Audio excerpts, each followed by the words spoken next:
Не уберем, раз.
Милый друг мой, дорогая моя Машенька, пишу тебе это письмо, и одна лишь мысль терзает меня. Горько сознавать, что все могло быть иначе. Неудачи преследовали нас, и самая первая из них — ошибка, за которую приходится расплачиваться ежечасно, ежеминутно. Та, что снаряжение экспедиции я поручил Николаю. Молю тебя, не верь этому человеку. Можно смело сказать, что всеми нашими неудачами мы обязаны именно ему. Не только я один. Весь экипаж Святой Марии шлет ему проклятие. Не только я один. Весь экипаж Святой Марии шлет ему проклятие. Не только я один. Весь экипаж Святой Марии шлет ему проклятие.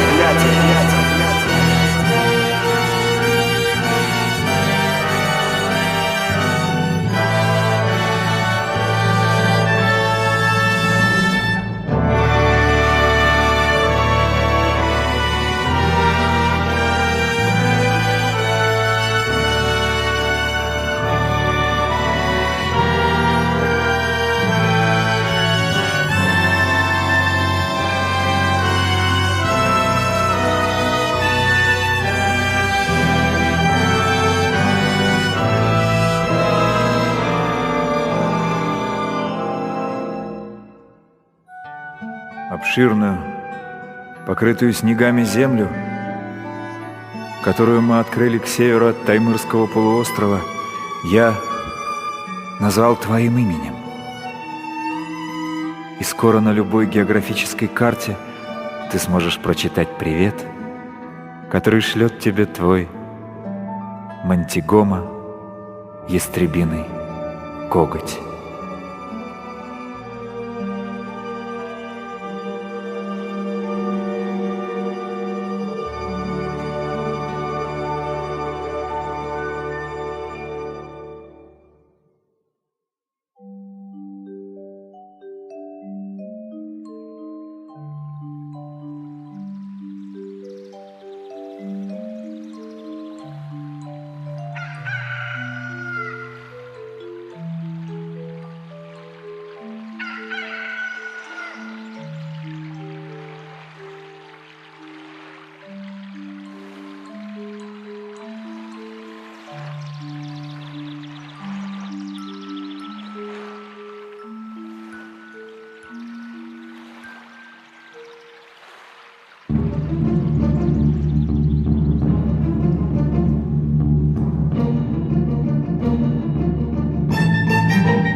Дай-ка сюда свой ножик! Что ты бараном блеешь? Да ты вообще, похоже, только мычать умеешь, ты же не мой! Так и не проболтаешься, значит, никогда!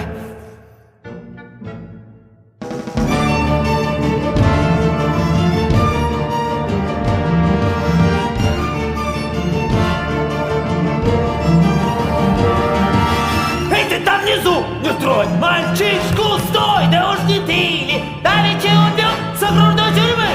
Что же ты, прохожий, так кричишь-то? Ну-ну-ну, не слишком! Был бы ты живей, был бы ты целей, если бы ты тоже был немым!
То выше крыши зальет волну. Штиль молчит и ленится, штормы рычит и пенится, белый своих барашек сгоняет северную длину. Утром промокло ветром, а ветер пахнет лесной морожкой. Город промок рогожий, сырою кожей и табаком. Полдень пропах картошкою, полдень пропах окрошкою, хлебом, зеленым луком, копченым салом и молоком. Шабаш! Все, что не загружено, будем грузить до ужина, чтобы забиться трюмы и утром баржу отправить в море. А наше море не слышит горя, лишь берег точит, да камни мочит, бурлит по коже и знать не хочет про наши беды на берегу.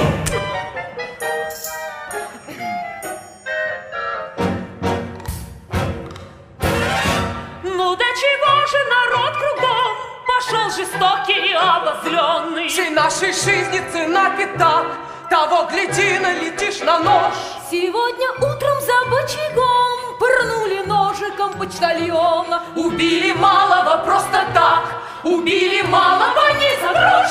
Какой кошмар, и куда же только глядит полиция. Ну и ну, Давно пора засадить в тюрьму всех паразитов и всю швану.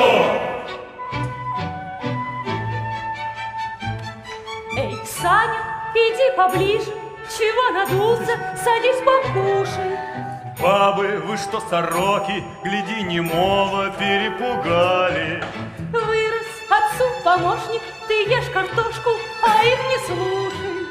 Лучше на всякий случай гуляй пореже за бочагами. Там ходят лихие люди, ножами машут, разрежут локоть. А наш хозяин шутить не любит, а наше дело мешки волокоть. Чтоб утром баржу отправить в море, а наше море не слышит горе.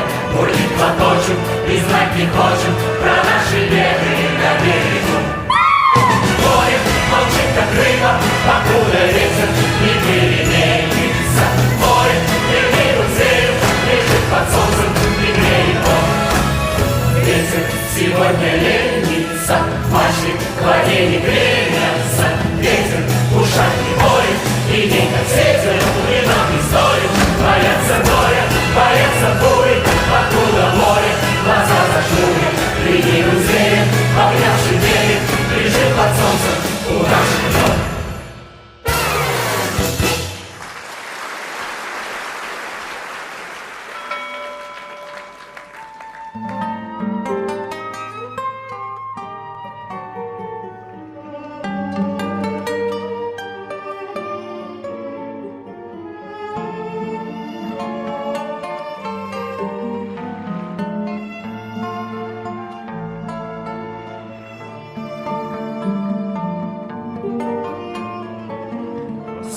Скорый ждать не станет, нельзя опаздывать к нему.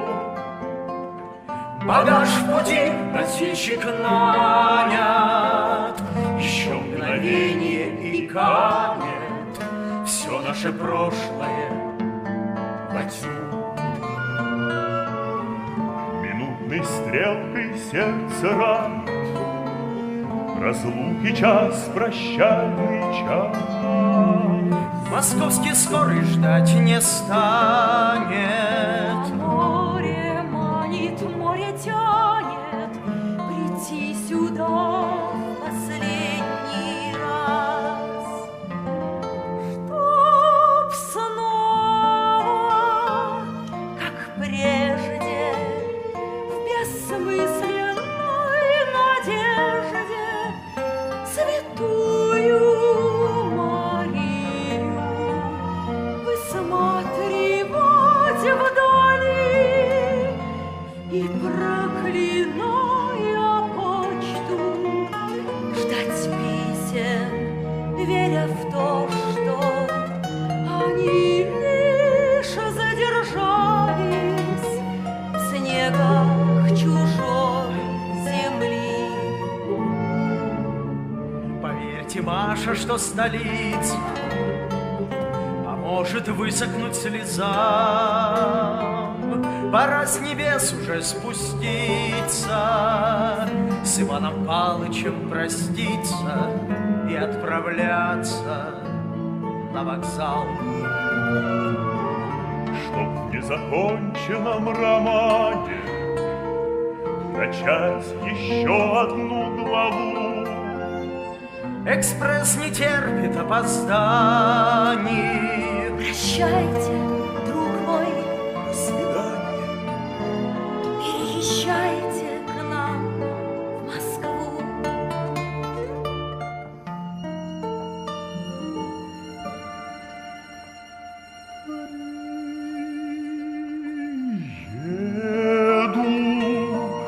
Приеду, чтоб снова стать соседом, чтоб снова стать тенью у ваших ног в Москве, быть другом и не более, не зная, что за роли, отведенный судьбою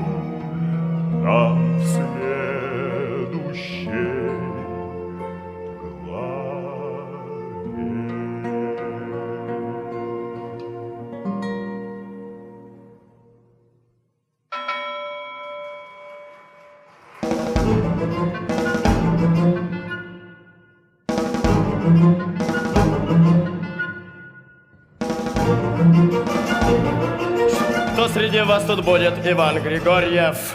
Если Иван Григорьев нужен, то вот он я. Вот он я. Твой ли это нож, Иван Григорьев? Вроде как похож, да. Значит, узнаешь очень хорошо. Что же ты его не спрятал в море? Стало быть, Григорьев, ты еще и глуп, ты еще и туп. Ладно, душегуб, давай, пошел!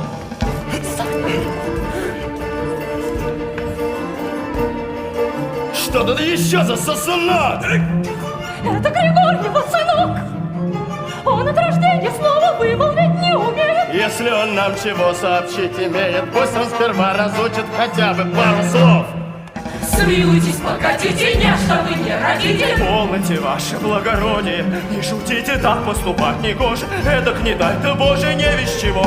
Народ артельный подумать может. Он тут, между прочим, старший среди рабочих. Это другие дело часом людей порочит. Да он честным оказался, сам в злодействе расписался. Вырезал буквами кривыми на наше собственное имя. Где ты его оставил? Ну-ка припомнишь, может, где и когда оставил ты этот ножик? Где это было, спрашиваю я третий раз. Третий раз.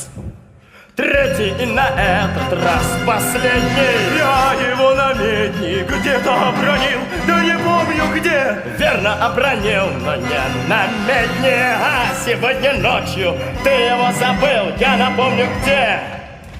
Там у почтальона в животе.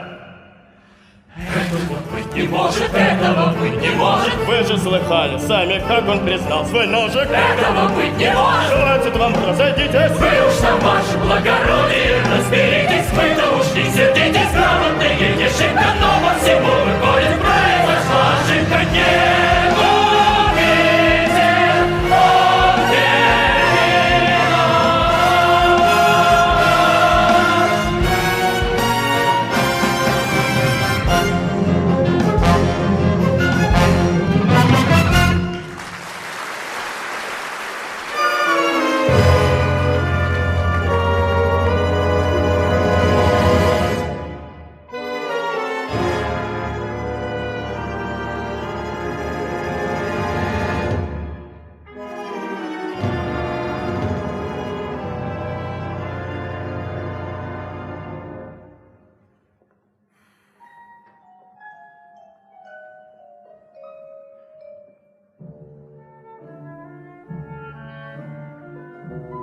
Эй, капитан, чего раскис? Что за беда? Откройся. Ну не молчи, ну поделись, давай скажи, не бойся. Да ты, похоже, не умеешь. Прости, моряк, беги домой. Постой, но слух-то ты имеешь, и все, что слышишь, разумеешь. Так ты лентяй, а не немой. А как же ты своих матросов пред бурей сможешь ободрить?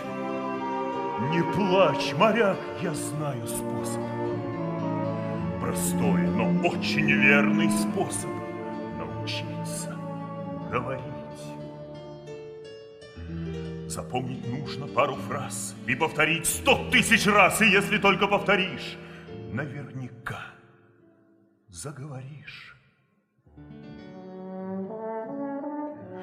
Послушай.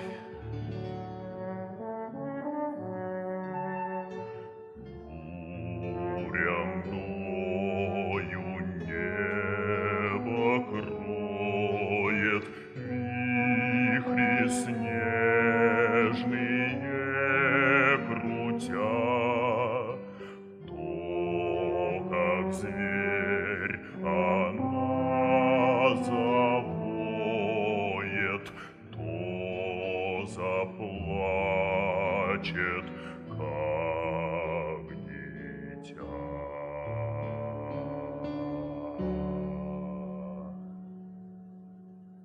запомнил.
Словно пыль антрацитовая нас окутала черным крылом.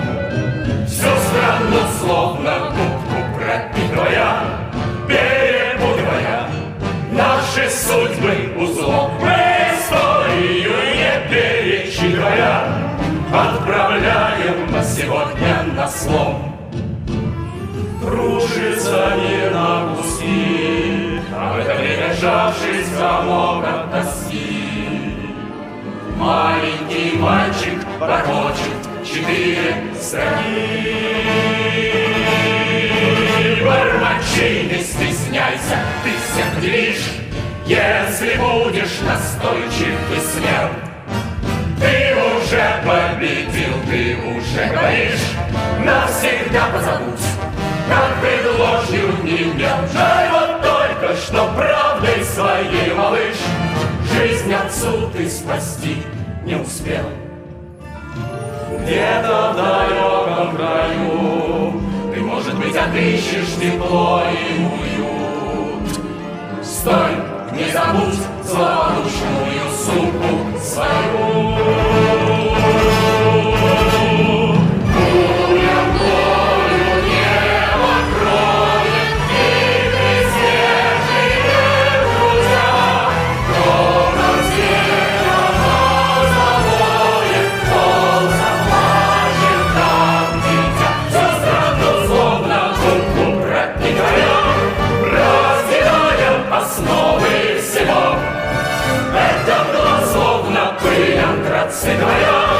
Оставляет тебя против всех одного. Выживай на других, не рассчитывая. У тебя больше нет никого, на других не рассчитывая. У тебя больше нет никого.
Сбылась мечта, я стал миллионером. Владею я несметным количеством нулей. Солидный вид, приличные манеры. Иду гулять по скверу, искать случайных прибылей. Ай-яй, купи, продай. Кого бы осчастливить миллионом? Купить коробку спичек и пару папирос. А может взять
Полно, братец, что ты впился, как аптекарская пиявка. Это я, не помните, вы не глядите на лохмотья.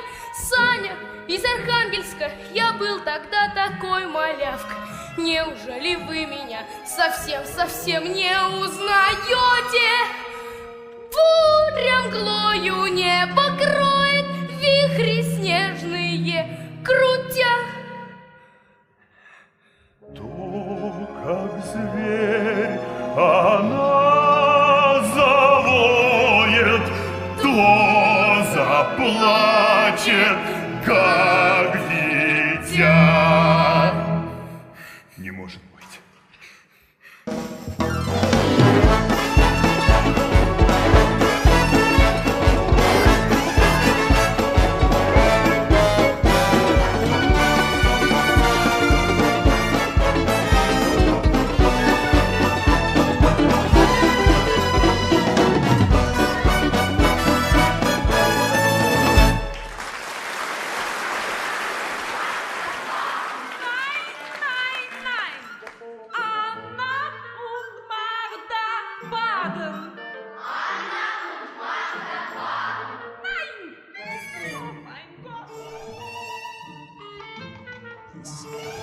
Здравствуйте. Нет, мне изначально непонятно, как такое вы могли себе позволить. Да, мне чрезвычайно неприятно, что сие вообще возможно в нашей школе. А знаете ли вы, что все злодейства, подлые предательства и фарисейства также начинались вроде бы пустяшных и невинных мелких действий. Ибо, как известно, коготок увяз, всей птичке пропасть.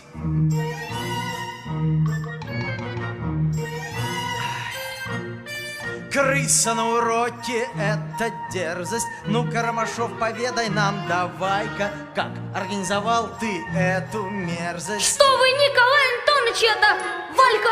Ах, так это Жуков крыс приносит. Это же хомяка и не крыса вовсе. Можно ли терпеть подобный вандализм в школе-коммуне? Мы спросим и ответим строго, без обиняков. Вы разрешите? Нельзя! Ой, здравствуйте. Входите, я не вам. Простите, ради бога, только что на улице я встретился совсем случайно с мальчиком, которого в Архангельске я знал немного. Он был от рождения немым. Да-да, весьма печально. Верно, но сейчас он говорит не хуже нас. Он научился. Посмотрите, это чудо. Ну-с, мой друг, уж раз вы научились говорить, так расскажите же нам, кто вы и откуда. Посмотрите.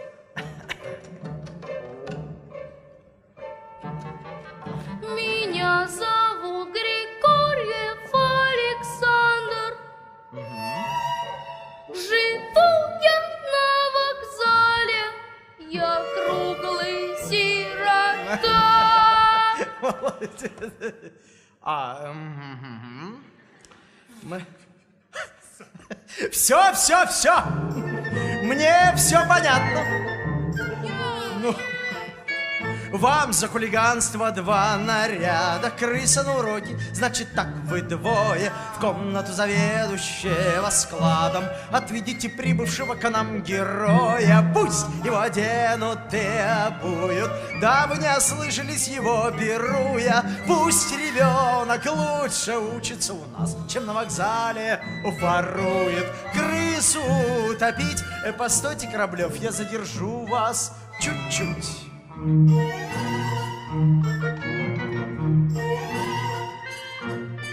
Да, я педагог, и мне понятно жгучее желание помочь всем сразу. Но мне чрезвычайно неприятно брать детей без направления наробраза. Вы же только за нынешнюю осень привели таких, как он, примерно 8. Можно ли так вести себя учителям школы коммуны?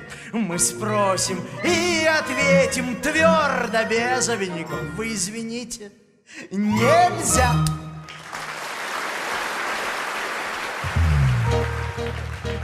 Безусловно, приходская, не какой-нибудь приют, а шестая городская, где и кормят, и не бьют.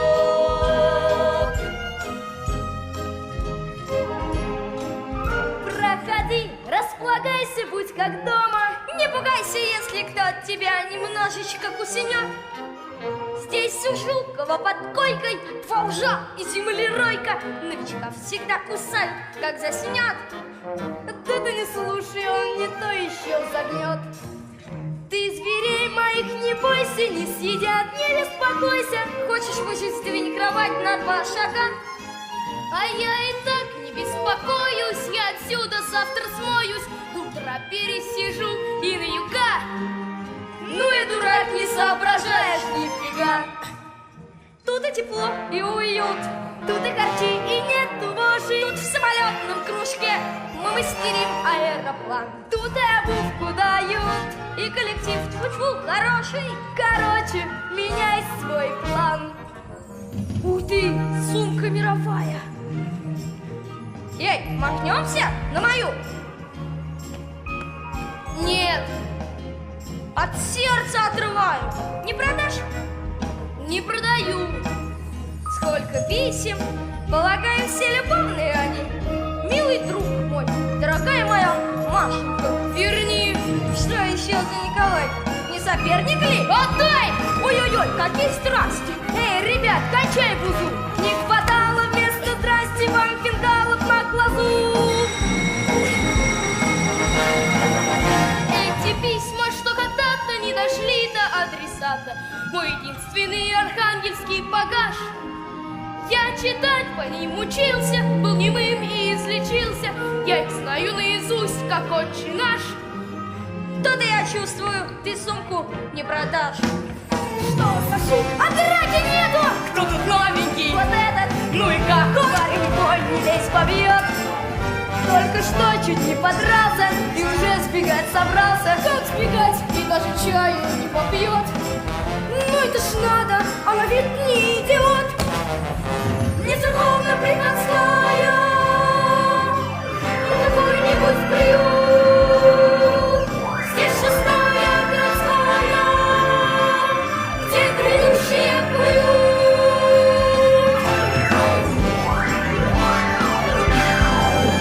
По методе перспективной учат здесь факультативно. Парли у Франции не хочешь, не парли. Мы вообще про, между прочим, тут что хочем, то и мочим. Тут права у нас даны любой сопле. Жалко, девчонки все живут в другом крыле. Здесь на ужин тетя Глаша варит ящевую кашу. Хоть отменный, а не хватит, поделюсь. Слышь, Григорий, ломайся, оставайся, оставайся, оставайся, оставайся, оставайся, оставайся, оставайся, оставайся, отдаю!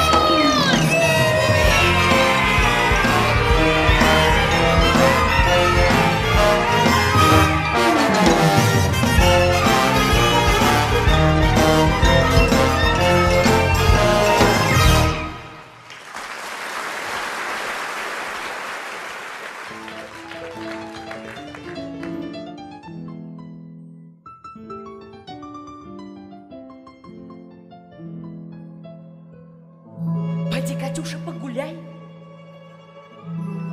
Эй, оденься потеплей. Давай, давай, давай, давай. Скорей, скорей, скорей, скорей.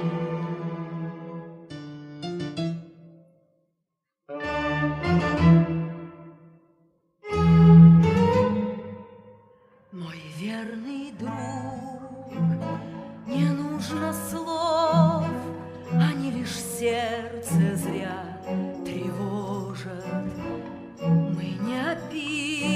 лучшем наших чувств, передоверив их словам. Я знаю все, что мне сказать хотите вы, и вам ведь тоже наверняка известно то, что я отвечу вам. Вы скажете, безумство 9 лет, и 6 из них вести ее мужа нет, и я уже почти вдова, но в ожидании вести роковой не вправе я считать себя вдовой, пока моя любовь жива. Я только кое-что спрошу. Вы как, чайку или поесть? Ты предложила бы хоть Машунь Ивану Павловичу присесть? Мама, все ухожу.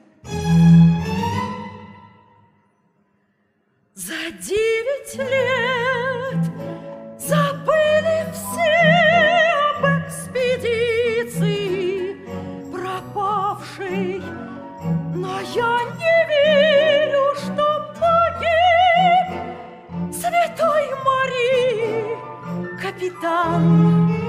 Я буду ждать, и, может, смерть уйдет несолоно хлебавший. Я буду ждать наперекор. В душе моей холодный снежный ком, но греюсь я последним угольком, хоть тлеет он едва. Бессильно изменить теченье лет, и башня мой вопрос и мой ответ. Ваш ответ, пока любовь моя, любовь жива. Бессильно изменить течение лет, и мой вопрос, и башня мой вопрос и мой ответ. ваш ответ.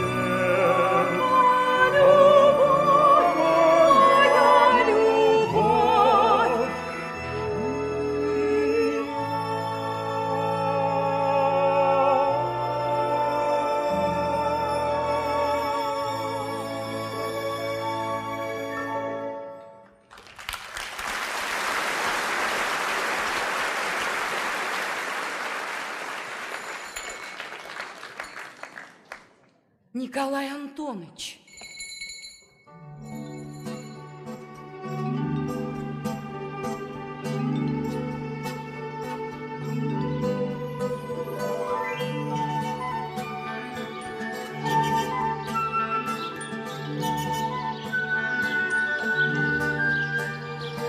Григорьев, поди сюда. Где живет директор школы, знаешь? Не, тетя Глаш. Сейчас напишу. Он и хотя вставил свой лахтометр, снесешь ему. Чегометр? Лахтометр, прибор такой. Какой прибор? Прибор для измерения процента жира в молоке. Процента жира? А в снегу? Чего в снегу? Ну сколько жира в нем намерить можно? А? Жир! В снегу. Ну да, ведь снег же белый, как молоко. Ой, не могу, помрешь с тобой, Григорьев. Не ученик, а горе. Беги уже. Да не разбей. Бегу. Бегу.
идет эксперимент с гремучим газом.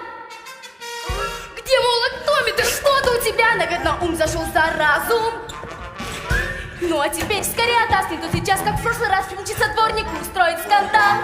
Где, мол, лактометр? Мол, да, скажи спасибо, что ты сам не пострадал. Где, мол, лактометр? Хотя бы на стекляшке, хотя бы один осколок. Не будь ослом. И с этим 5 вернюшек с головой оторвет директор школы. И по делам. Заткнись по шее, надаю, я так и знал, что разобью. А ну попробуешь заскаться, смельчак. Я ведь сопливых не хочу. А я за ночь его хочу вот так.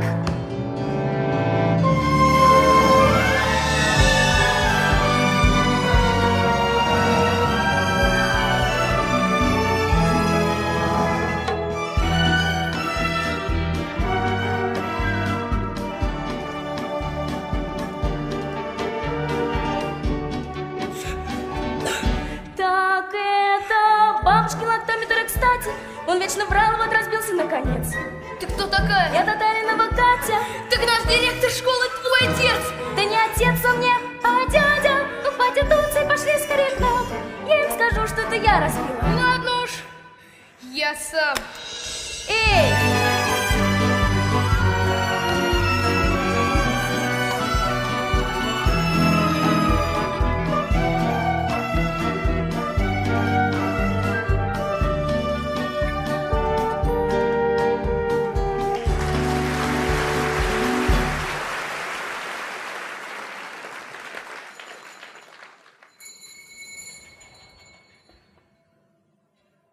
Николай Антонович.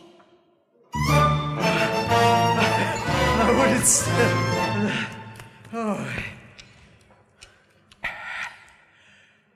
Ах, Иван Павлович, вот так сюрприз.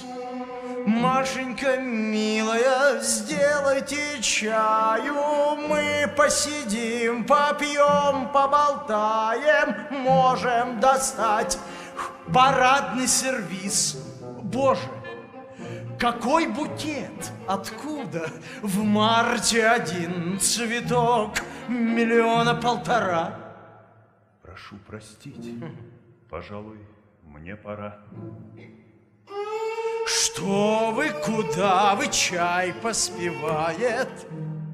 Мы по-простому, без должностей.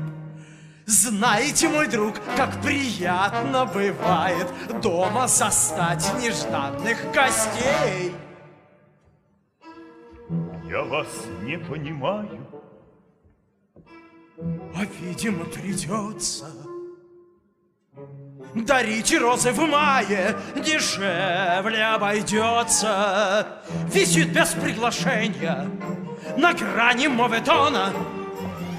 Николай Антонович, к чему этот фарс?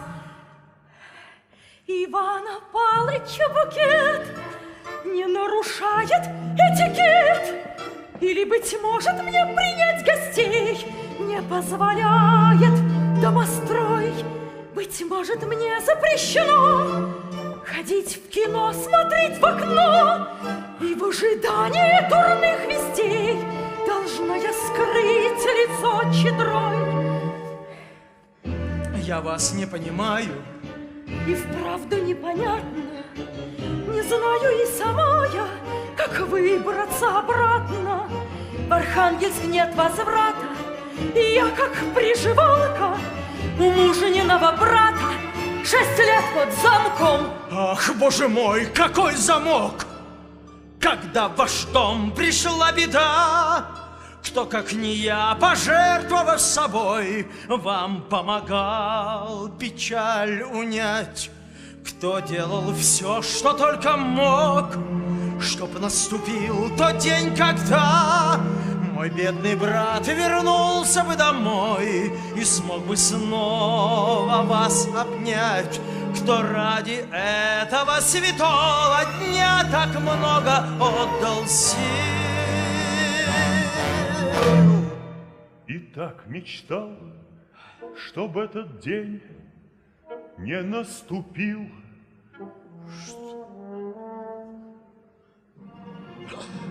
Ой,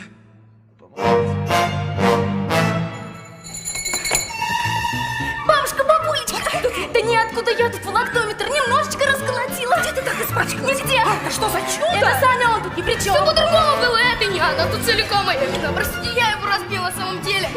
Все это вранье. Да вы не слушайте ее, нет, правда, я его разбила. Нет, это я его разбила. Это я. Это я. Мы не хотели.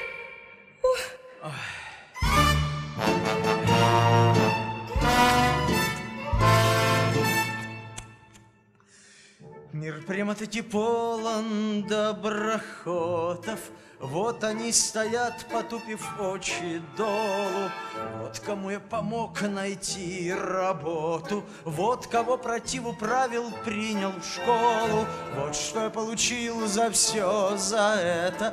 Все-таки верна народная примета. Делая добро, не стоит ожидать аналогичного ответа. Да, неблагодарность — это-то и есть первопричина всех бед. Николай! Вот кого пригрел неосторожно, вот кому вы поверил так легко я. Вы хамелеон! Да как же можно про Ивана Павловича сказать такое? Да, удивительный феномен, скромен и одновременно вероломен. Можно ли после этого переносить ваше присутствие в этом доме? Думаю, ответ известен вам самим.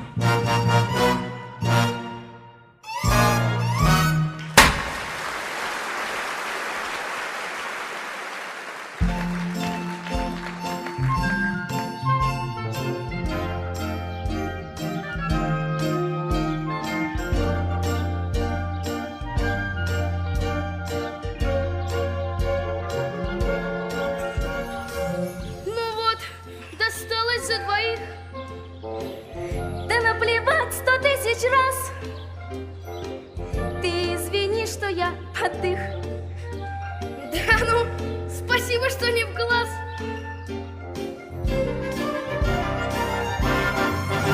Эй, Григорьев, добрый вечер. Валь, смотри, какая встреча. Тут на нас с тобой уже и не глядят. Извини, что помешали. Познакомься, это Валя Ромашов. Екатерина, очень рад. Будем дружить. А это что за засад? Это Валькина подружка на какую-то лягушку. Этот псих потратил целый 1 000 000. Что за ящерка смешная? Я и сам не очень знаю.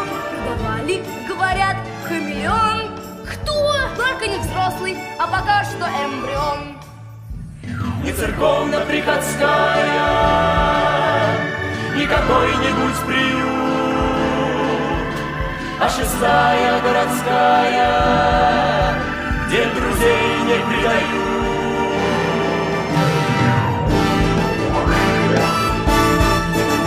Мы возьмем с собой из детства наше скромное наследство, неприметное для посторонних глаз. Наши детские заботы, наши драки и бойкоты, наш лактометр и наш гремучий газ. Пару лягушек и копилку про запас.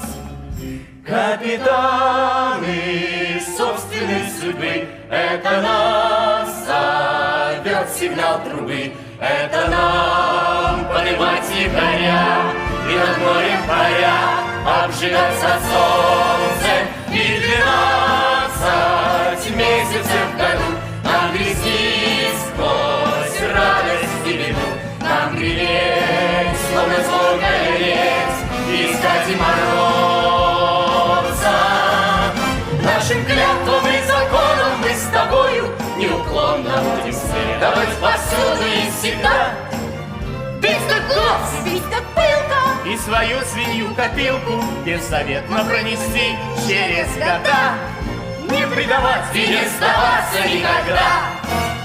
Друг сердечный, друг мой дорогой, знай отныне, я всегда с тобой. И пускай поменяемся мы, поменяется мир сквозь года простая, но 12 месяцев в году, знай, что я тебя не подведу, я тебя никогда не предам, и в обиду не дам никому никогда.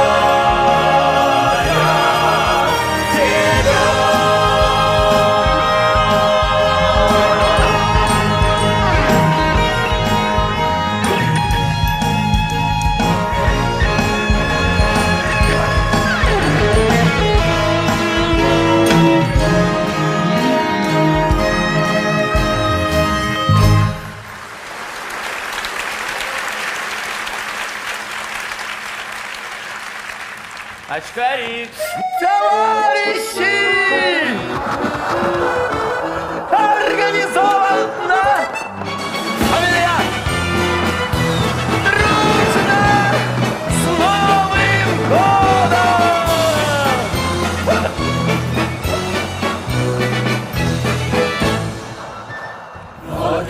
какая погода, вот ведь опять как всегда. К празднику Нового года холода. Вновь мороз, будто наркоз, обезболил нос. Видимо, это надолго и всерьез. Тем, кто учен, мороз нипочем, потому что на свадьбе греют, потому что на год то одной, то другой мы усердно рабочим облём, потому что знаком нам всеобщий закон, на морозе с друзьями теплее, потому что созвал нас в гулять карнавал, потому что грядет Новый год. Я скоро стану льдиной, Здорово терзает.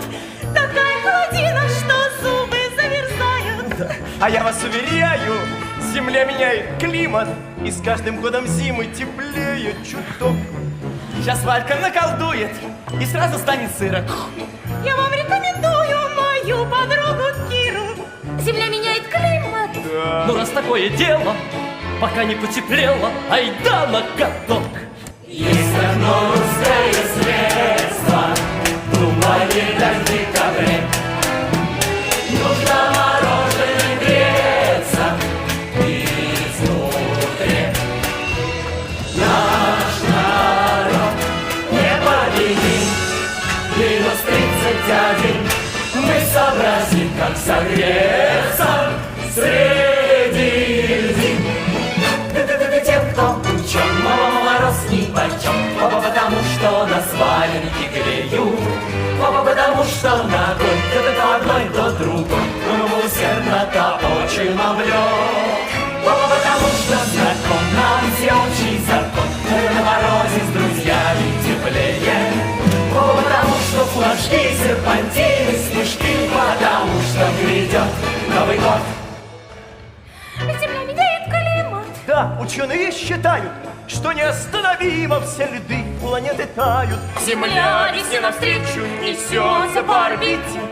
Вы только посмотрите, как нам повезло. Ты что-то перепутал, и стало холоднее.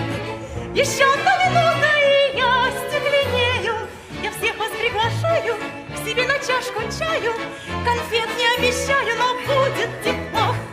Тучи опять наползают, белой метелью грозят. Там, где вода замерзает, жить нельзя. Но как встань, мы гудим, минус 31, и организм остается невредим. Тем, кто учен, мороз нипочем, потому что на сваленке греют, потому что на водой усердно топочем облём, потому что знаком нам всеобщий закон, на морозе с друзьями теплее, потому что в крови бродят токи любви, потому что грядет Новый год, потому что грядет Новый год.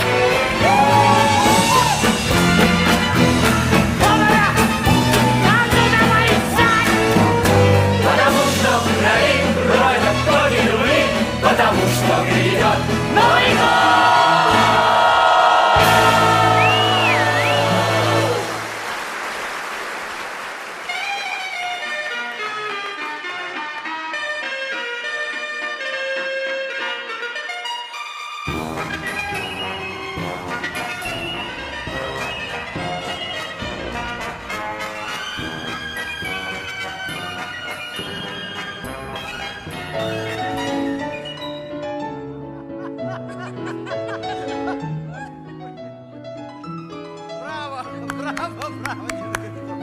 Браво. Благодарю вас, Ромашов. Катенька, Маша, за вас. Здравствуйте, Нина. Саня. Показать вам? Саня. Ой, Саня. Григорий! И так каждый раз. Лактометр. Эх, Григорьев, Григорий. не выпускник, а горе. Да как ты мог предполагать, что будут здесь тебя ругать за инцидент уж много лет, как позабытый? Кому скажи, сочтут враньем. Не на картинке, а живьем. Морские звезды и ежи, и трилобиты. Наш дом открыт для всех друзей. У вас не дом, а дом-музей. Вот здесь Триас, а здесь Ордовик с поздней Юрой. Катюшин папа был моряк, и все, что плавает в морях, он привозил из дальних стран. Он был отважный капитан, он был герой. Да-да, он был герой. Он был герой. Да-да, герой.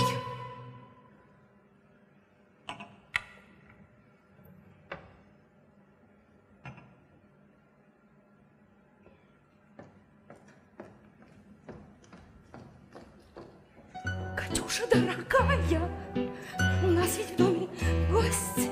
Умом не постигаю, откуда столько злости. А вы не поймете, хоть голову сверните. Ребята, извините, пройдемте ко мне.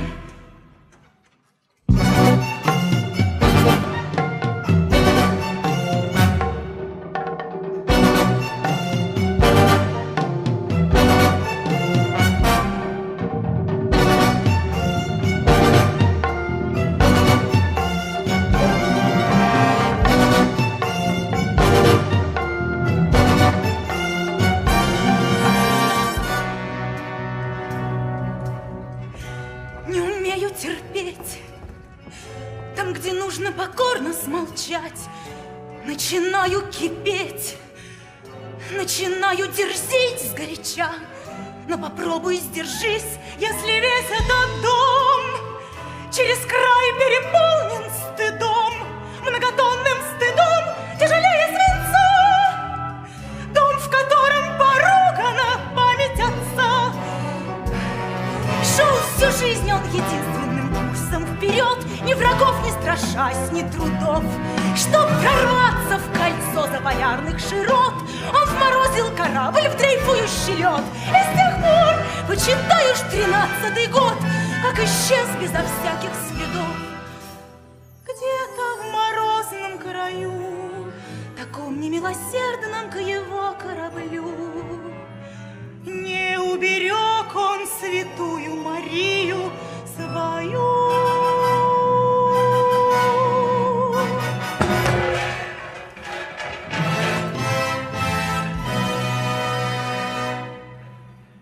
Не может быть.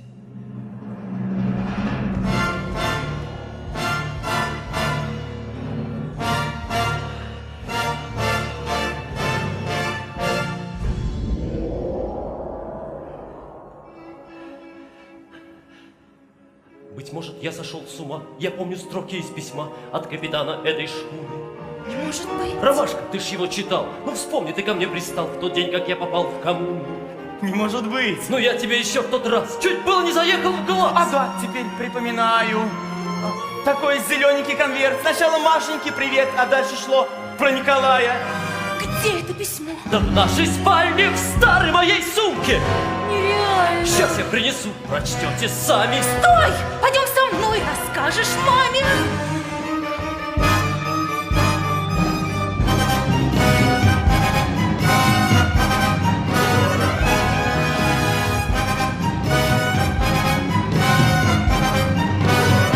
Не может быть!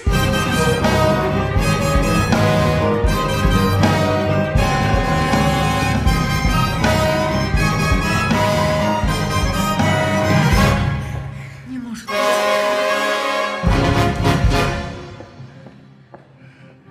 Это правда? Ну да.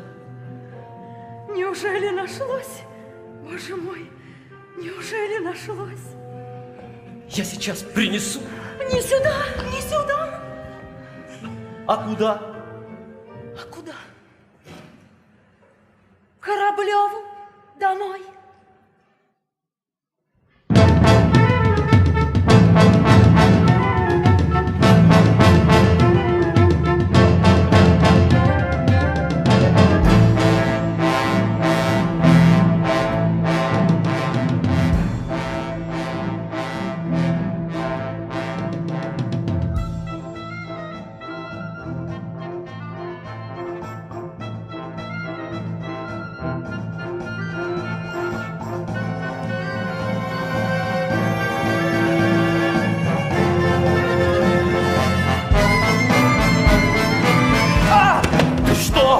За что?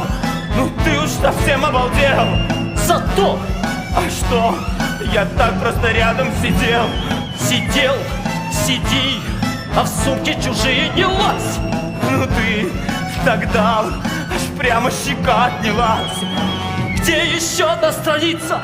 Что ты скачешь как чумной? Я зашел, хотел умыться, порошок искал зубной. Вот одна, где вторая? Ты же помнишь, было две. Я вообще не понимаю, разве можно бить по голове? Отдай, убью, а? Чего ты, чего? Отдай! Ты что, не брал я письма твоего? Да как ты мог подумать подобную гнусь? Клянись, клянусь, не видел, не трогал, не брал, нашей дружбой клянусь.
Там не закончена строка, и нету целого куска.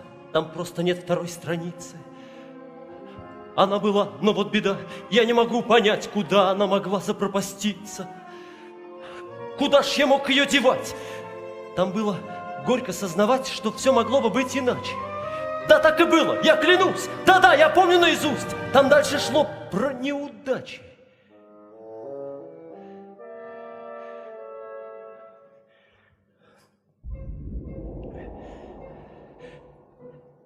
Неудачи преследовали нас.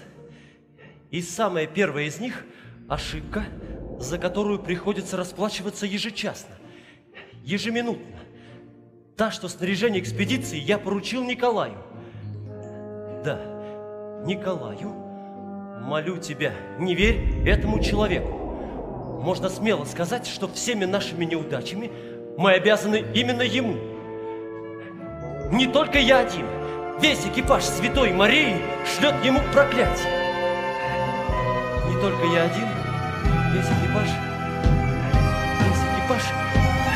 Святой Марии. Нет, это невообразимо. Ты что-то путаешь. Да нет. И подпись вроде псевдонима. Сейчас я вспомню. Мангатима. Как? Мангатима? Что за бред?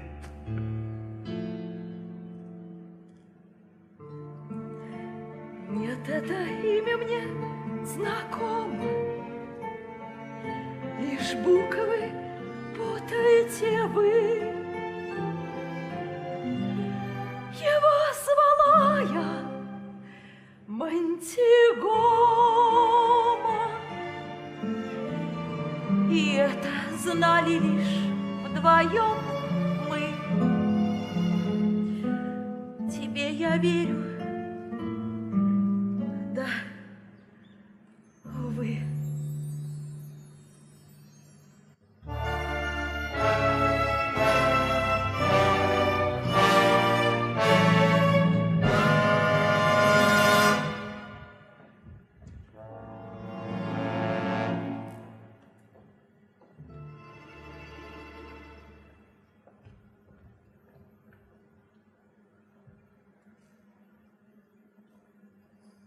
Ах, Саня, что ты натворил?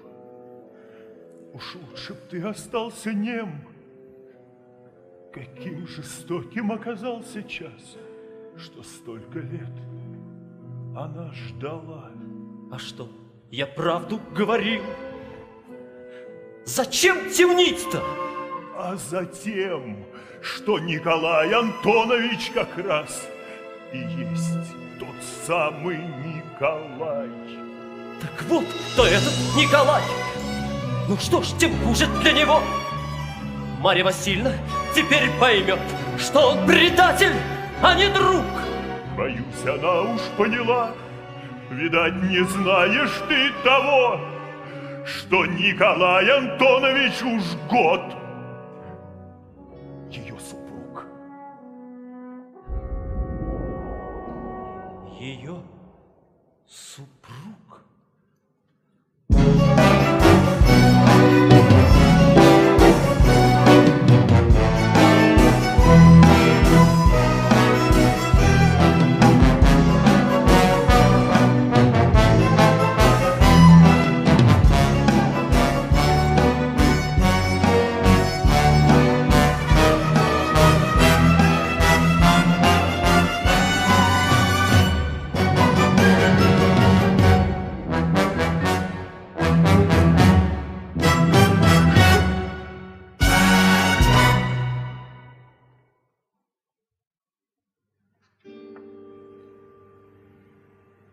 Почему почернел белый снег? Мир исчез под черным сугробом. Почему густой пеленой черный пепел окутал весь шар земной? Свет померк, и спасения нет, и лекарства, что помогло бы выжить в этом черном снегу. Я в домашней аптечке найти не смогу. В душе моей холодный снежный ком, и греюсь я последним угольком, но тлеет он едва едва. Прощения нет ошибки роковой, не вправе я считать себя живой, пока моя любовь жива. Любовь моя, что столько лет была защит от неверия и зла. Любовь, любовь, которую я предала. Есть на полках домашних аптек порошки, бальзамы и мази, и настой целебной травы. От волнений, от сердца и головы. Но когда почернел белый снег и небесный свод рухнул на землю, и трясиной сделалась твердь, остается лишь это средство.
Мне только что сказали.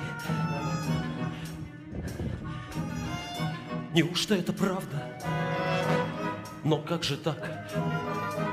Но как же так? Но как же так могло случиться? Как же так могло случиться? Кто нам это говорит? Тот, чей яд еще сочится, чей цинизм столь не прикрыт. Нам как раз не доставало видеть здесь клеветника, чье раздвоенное жало нанесло удар наверняка. Да как ты смел сегодня войти в этот дом, где боль, где смерть, где рана еще так свежа? Ведь ты, как брут, придуманным этим письмом ее убил. одной клеветой без ножа недоступно пониманию, для чего ты ей внушал, что повинен я в деяниях, коих я не совершал. Лишь единственный свидетель, я честь судка признаю, тот, кого уж нет на свете, кто во льдах закончил жизнь свою. Да нет, клянусь, оно так и было в письме. А где письмо? Ведь нет ничего, кроме лжи. Убил, а место убийцы в тюрьме. Но я клянусь, пожалуйста, Катя, ведь ты-то мне веришь? Скажи.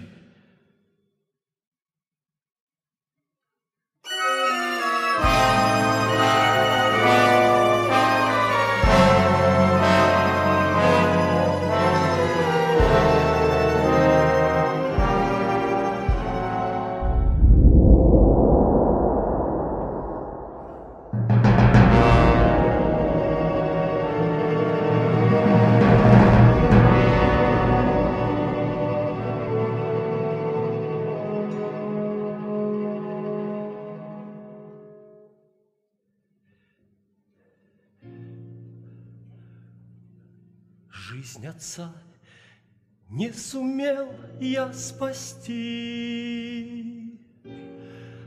потому что нем был, как рыба. А теперь сказал все, что знал, но уж лучше был бы, как прежде, нем. Только правда, лишь правда в чести. Нет уж, сыт по горло, спасибо. Вот он правды, страшный финал. И кому это нужно? Кому? Зачем?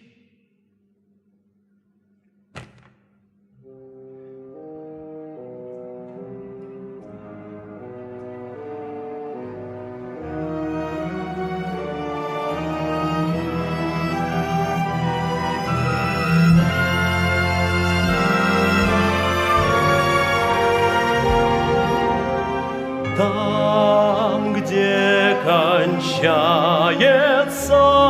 земля, там в безмолвии седом средь обломков корабля скрыта правда подо льдом.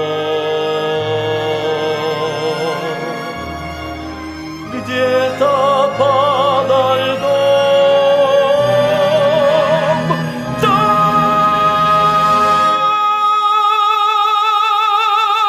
где кончается земля.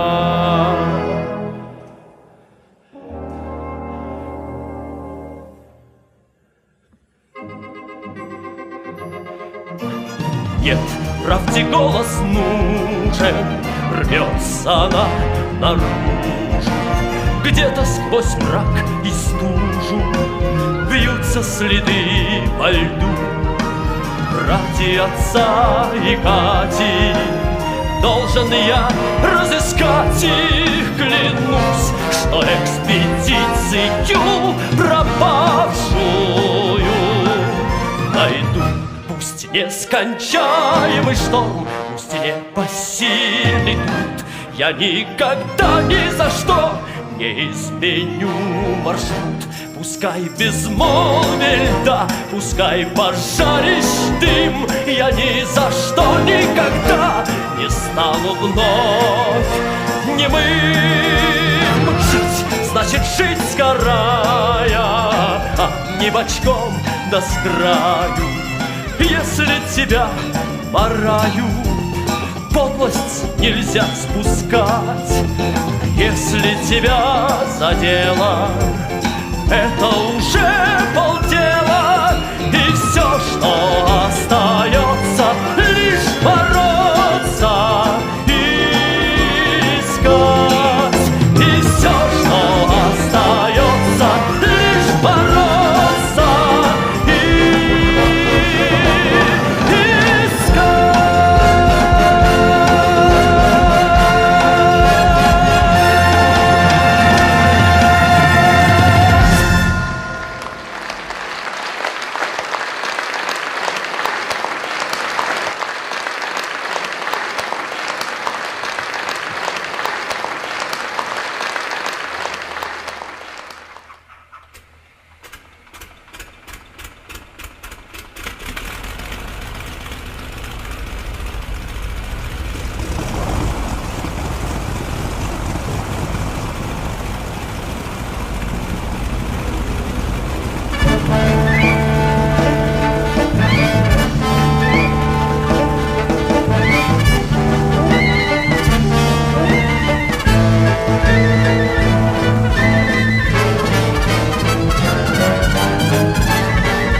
раз перевернуться и на опасном вираже благополучно в землю не воткнуться. Хотя, казалось бы, уже Пилоту в небе море по колено, не удержать его ничем. готов летать пилот в 4 смены. Хотя, казалось бы, зачем? Я в чистом поле выйду поду лениво, крутой винтом, вильну хвостом, и заволнуется встревоженная нива под ветерком. Зревет машина, прочихавшимся мотором, уйдет земля из-под нее, и обопрется небесные просторы. Крыло мое, крыло мое. Пилот живет подобно вольнице, Всегда не там, где жил вчера. он не спешит с семьей обзаводиться, Хотя, казалось бы, пора. и при нехватке денежных ресурсов Растеряется пилот. он не собьется с правильного курса. Хотя, казалось бы, вот тобой Я в чистом поле выйду поду лениво, крутой винтом, вильну хвостом, и заволнуется встревоженная нива. Ну а потом зовет цыганки, очерневшие со страху, и разлетится вороньем, и всю планету поразит своим размахом. Крыло мое, крыло мое, крыло мое, а под крылом моя земля, а под землей руда, а из руды моя страна дает мне там, чтоб в самолете я летал, дает летал вокруг леса, вокруг поля. Моя земля, моя краса, мое жилье на земле. Ой, могучее крыло мое, а над землей, могучее крыло мое. Крыло мое. Крыло мое,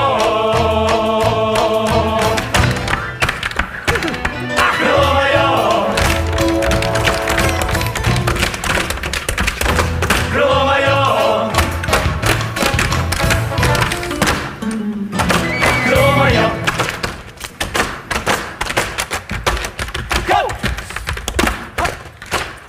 Эй! Получи!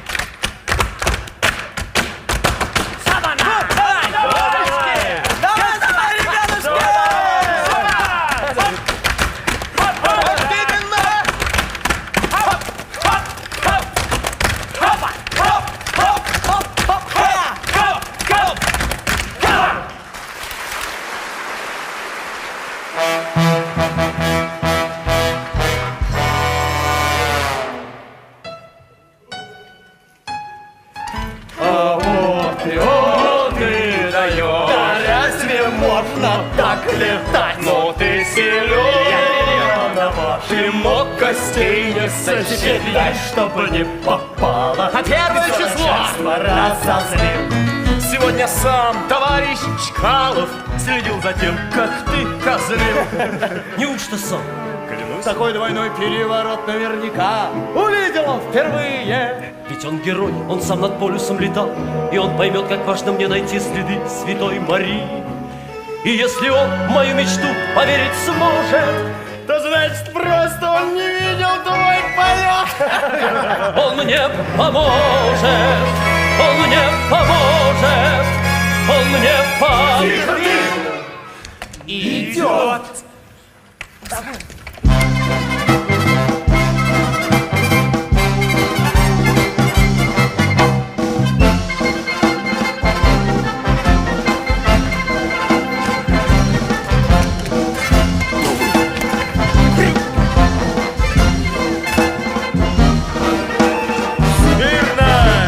Здравствуйте, товарищи! Здравия желаю, товарищ Чкалов! Ну и кто из вас все это вытворял? Что я говорил? Ведь все, тебе конец. Как зовут? Григорьев. Что же ты увял? Так держать, Григорий! Молодец! Валерий Павлович, разрешите обратиться? Замолчи! Я к вам с просьбой. Говори. Неисправим, неисправим. У меня мечта. Мечта, говоришь? Мечта. Спишь? Мечта. Осуществи! Осуществим, переплывем, перелетим и будет подвиг наш.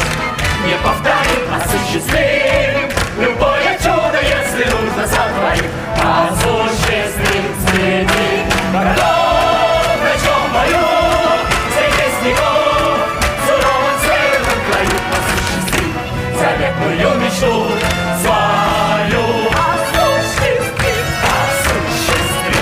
заветную мечту свою. Осуществим заветную мечту свою.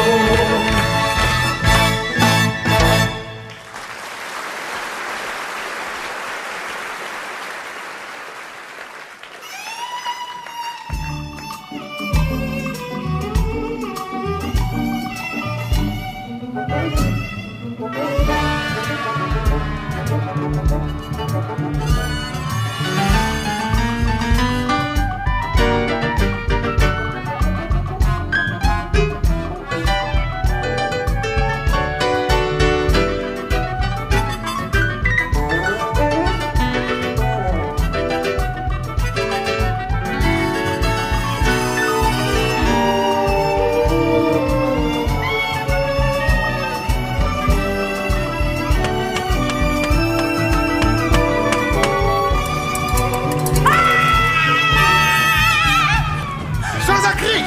Что за вопли? Что такое? Что случилось? Что случилось? Что случилось? Там уборный, там такое приключилось. Захожу из унитаза, на меня глядят два глаза. Я чуть было говорить не разучилась. Это же у кого их проделки. Черепахи, крысы. Белки раздали в квартире, понимаешь? Запах! Устроили дебари для собственных мышей. Уймите ваших тварей. Они разносят шеи. Так это же не мыши, а просто хомячки. А кто у дяди Миши отырился очки? А кто у тети Киры цветамочки погрыз? Достала всю квартиру, отара ваших крыс. Квартира вам не место для самых самцов. А место для порядочных жильцов. Вот мы возьмем, да и напишем, за что придет товарищ Уродов. Когда и ты, и ваши мыши, за что действуете перед судом. Звонят. О! А я не удивлюсь, если это таки уже за вами. Вот.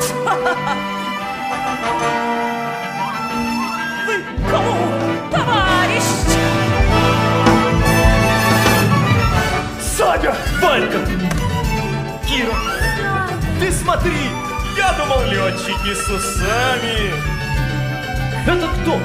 Неужто ваш? Просто копия папаши. И как мама с конопатыми носами. Это Саня! Это Петя!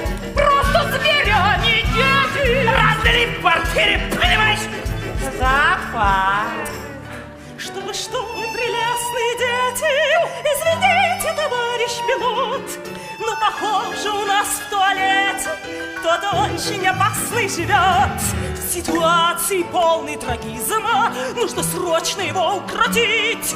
И со свойственным вам героизмом не могли бы вы хоть воду спустить.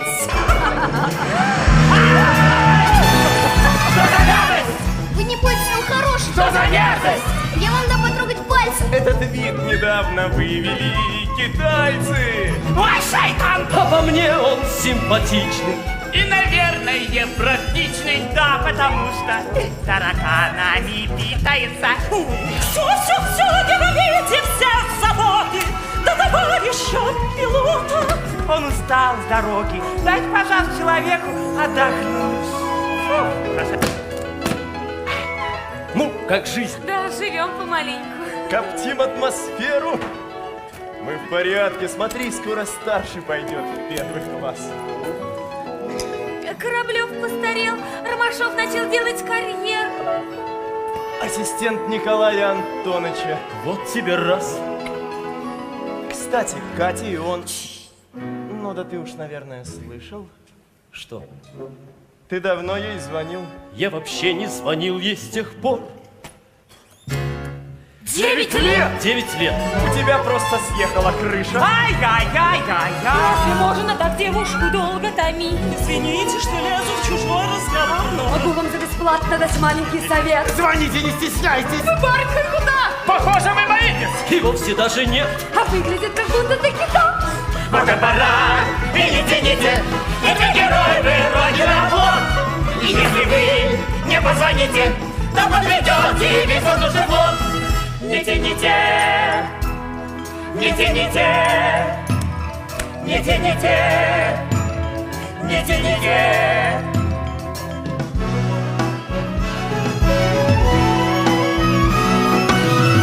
Ай, молодца!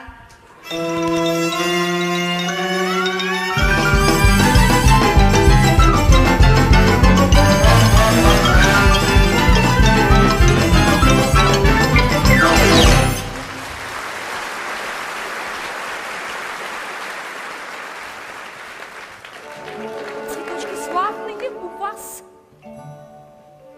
Да жаль, подвяла красота.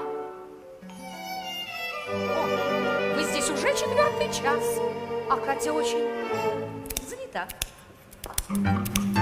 Бабушка, Все, ухожу.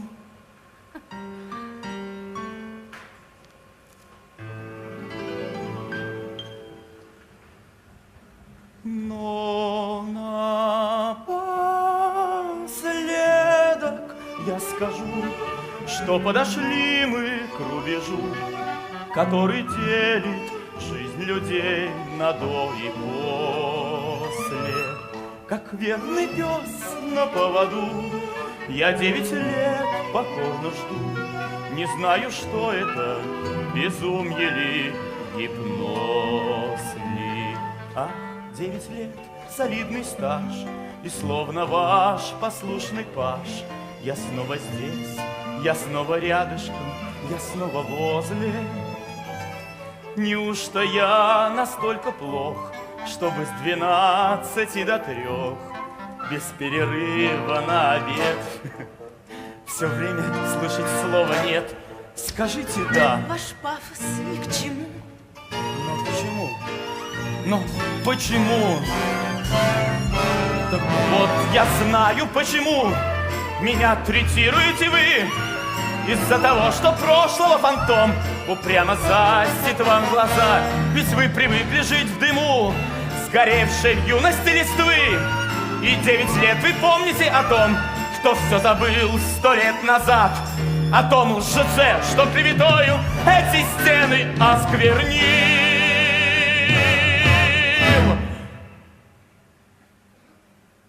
И 9 лет вам не писал и не звонил. Алло?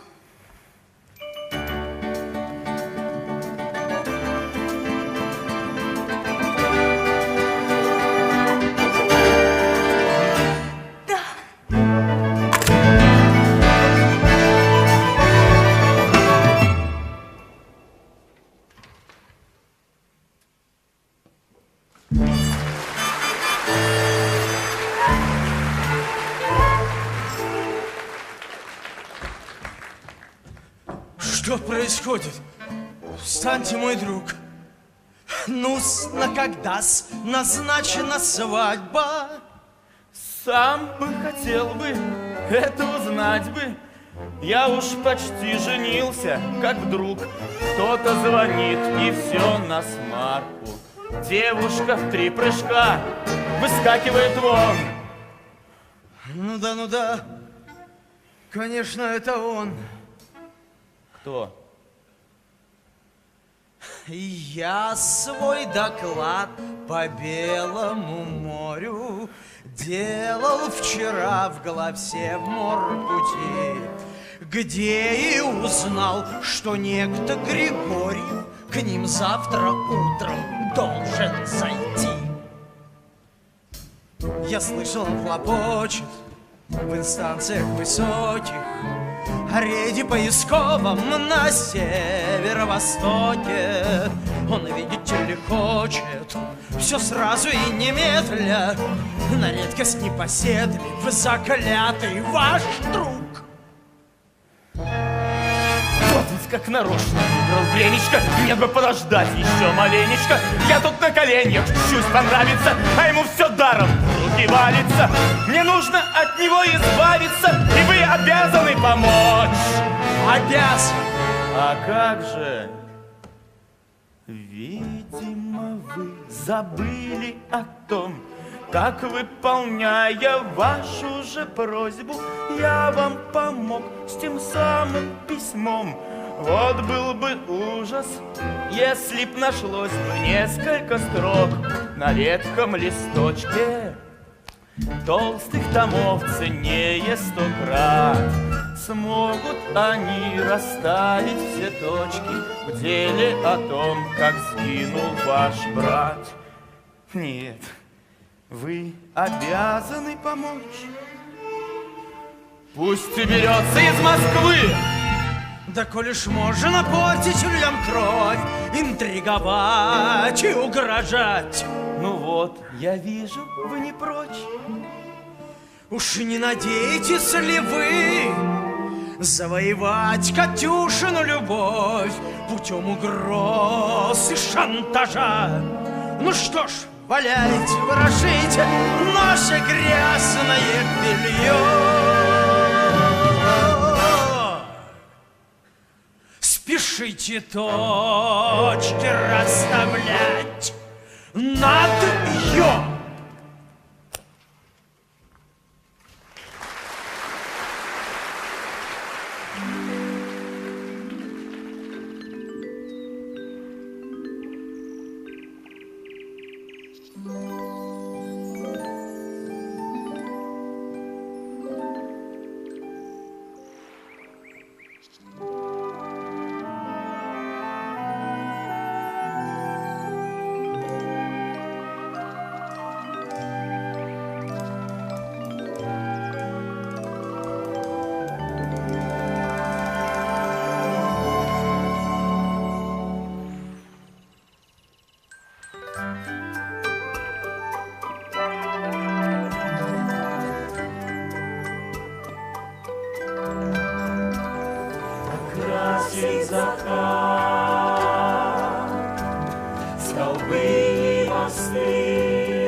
А он помог.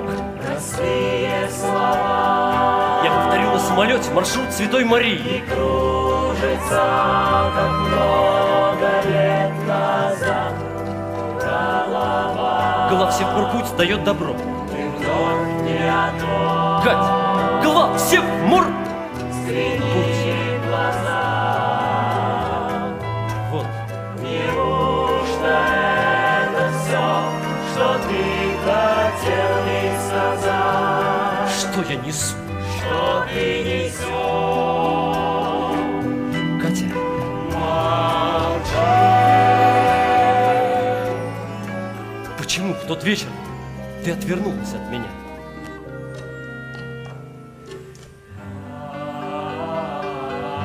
Волны так много утекло, что время как разрыв тропа нас друг от друга отсекло и не дает найти слова. Вы этого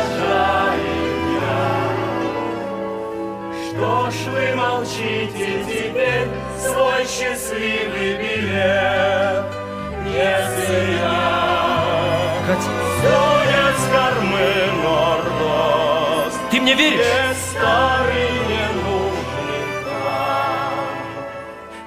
Где-то среди замерзающих звезд, где-то там, где кончается земля, там в безмолвии седом средь обломков корабля скрыта правда подо льдом. Я отыщу ее, чтоб доказать.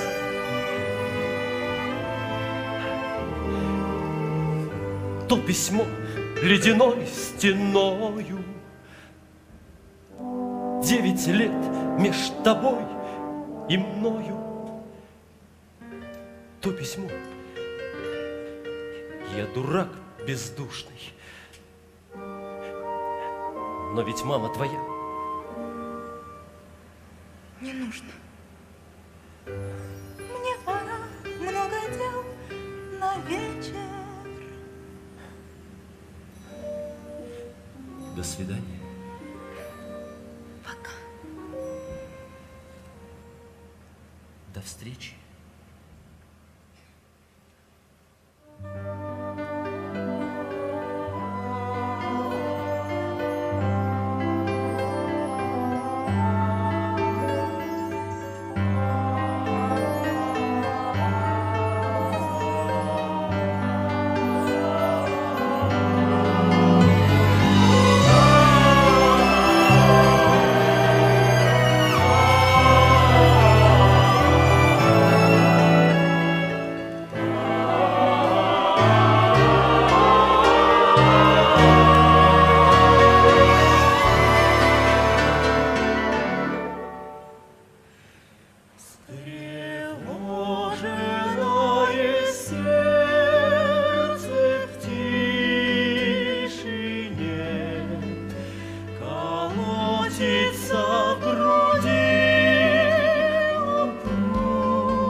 Слова,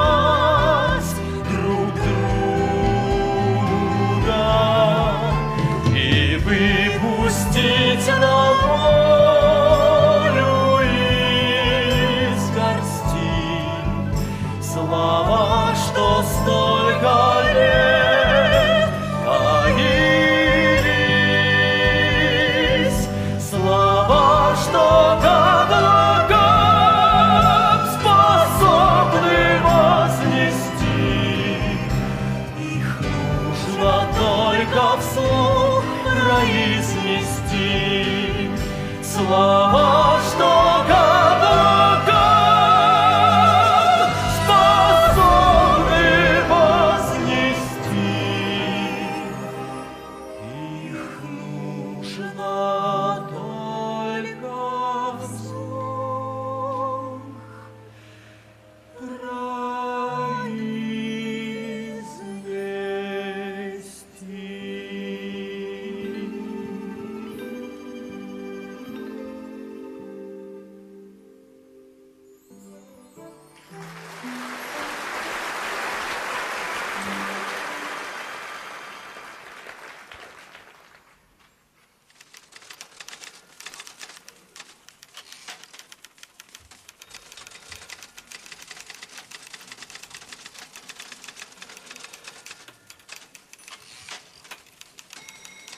ближних и не дальних концов мне не найти.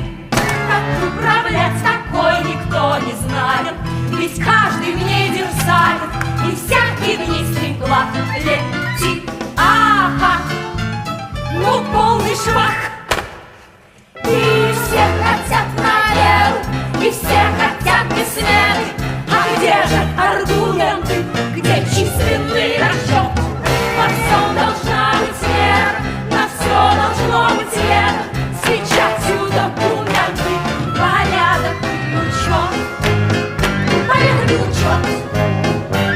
Я из 8-го летного отряда с командировочным листом. Военбилет при мне. Билет не надо. Мне бы отметочку. Потом. Так мне сюда. Никак не разберу я. Так я пройду. Конечно нет. Ну почему? Вам всем 72-ю. Но я там был. Сейчас обед. Нельзя же так наверх, нельзя же так без смер. Должны быть все документы и численный расчет. Во всем должна быть мера, на все должно быть вера. С печатью документы, порядок и учет. А как же он? Есть нужды, по которым нельзя тянуть. Вот это да! А я 3 дня хожу по коридорам, и тоже срочная нужда. Потише, вы здесь не шумите. Нет, я нарушу ваш покой. Кто такой? Я негр, Титимити. Вы? Кто такой? Меня зовут Григорьев Александр. Живу я на вокзале, я круглый сирота. Тихо.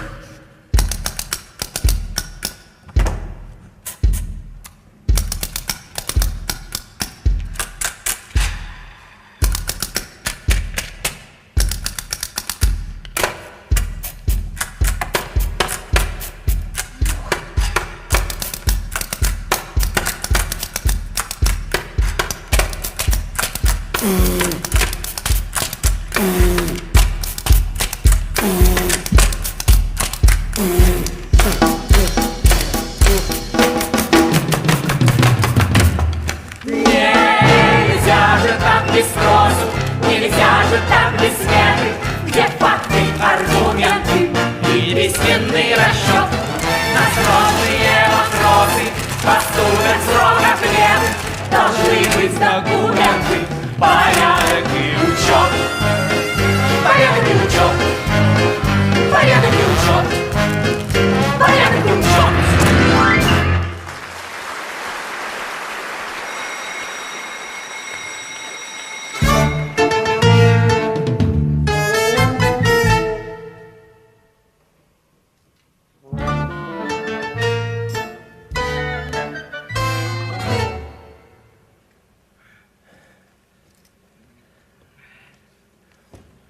Саня!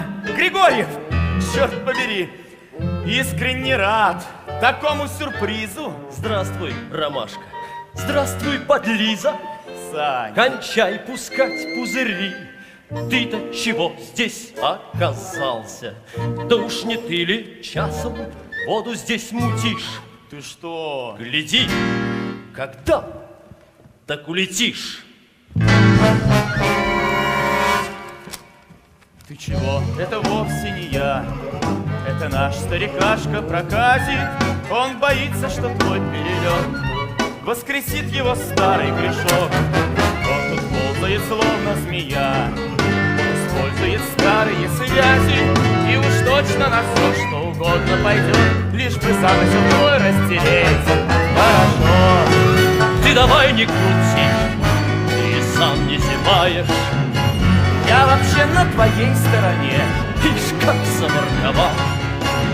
Что ж тогда 9 лет ты такую улику скрываешь?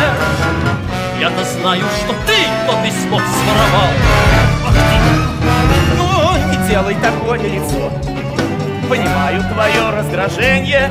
Да, ты была клеветом, увы. И, естественно, жаждешь суда. А ты получишь свое письмецо. Ну уж сделай мне одолжение. 48 часов уберись из Москвы и не лезь в наши стати дела. Никогда.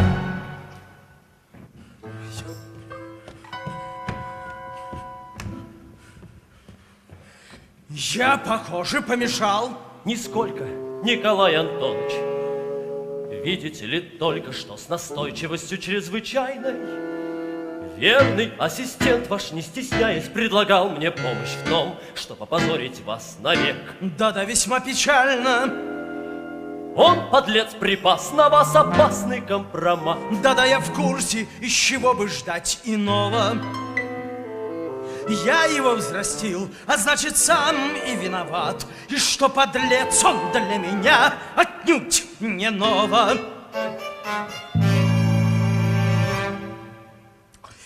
А кто же с ним рядом, летчик Григорьев? Нет, не назвать его подлецом. Сеятель смерти, боли и горя, с доброй душой и честным лицом. Как раненого волка меня вы обложили. Один цепился в холку, другой терзает жилы. Ах, как я ненавижу вас, молодых и властных, ступающих все ближе и ближе, и ближе, готовых бесстрастно давить старика, который щерится из тупика. Но зубы есть, но зубы есть, но зубы есть. Пока.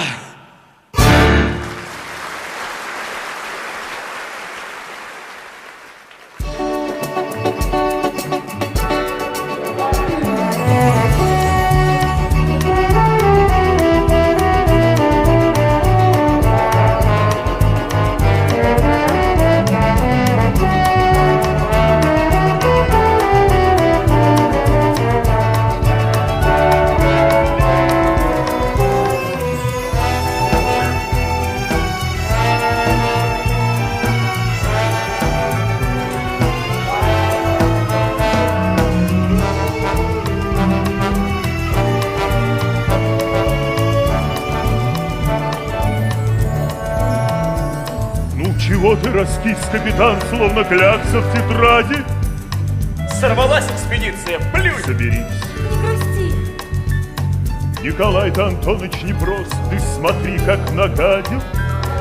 У него еще много знакомых глав Севмор пути. В этом Севмор пути бюрократ просто на бюрократе. Все еще впереди. Ты еще совершишь свой полет. Экспедиция тут ни при чем, это он из закати. Все, прощаемся, граждане, 10:05. Ну, бывай, капитан. Мы сейчас отойдем.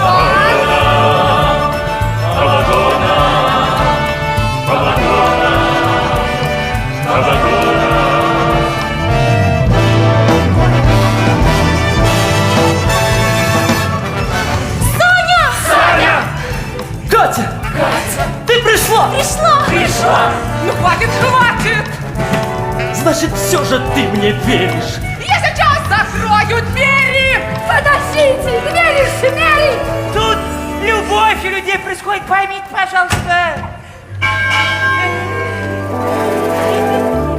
Саня, я ушла из дома. Я не могу там больше жить.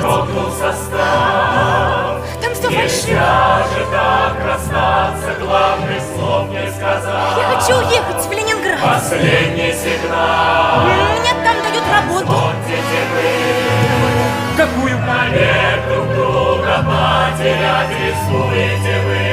Специальность. Уже скорей, Геологом! Геологом. Катя, если не сейчас, я поезд не остановлю. значит никогда. Но должен ты об этом знать. Ваш последний шаг. Я все хочу тебе сказать, что я давно тебя люблю. Господи, наконец, не стоило так тянуть, чтобы расстаться, когда уже впору шагнуть. Поглянец, вам бы давно взглянуть, Катя, ведь это как план. я люблю тебя! Вижу уже моя.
непобедим.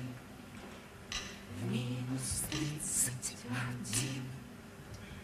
Зачем же только ты поехала со мной в Ленинград, в Ленинград, в Ленинград, в Ленинград, в Ленинград, в Ленинград.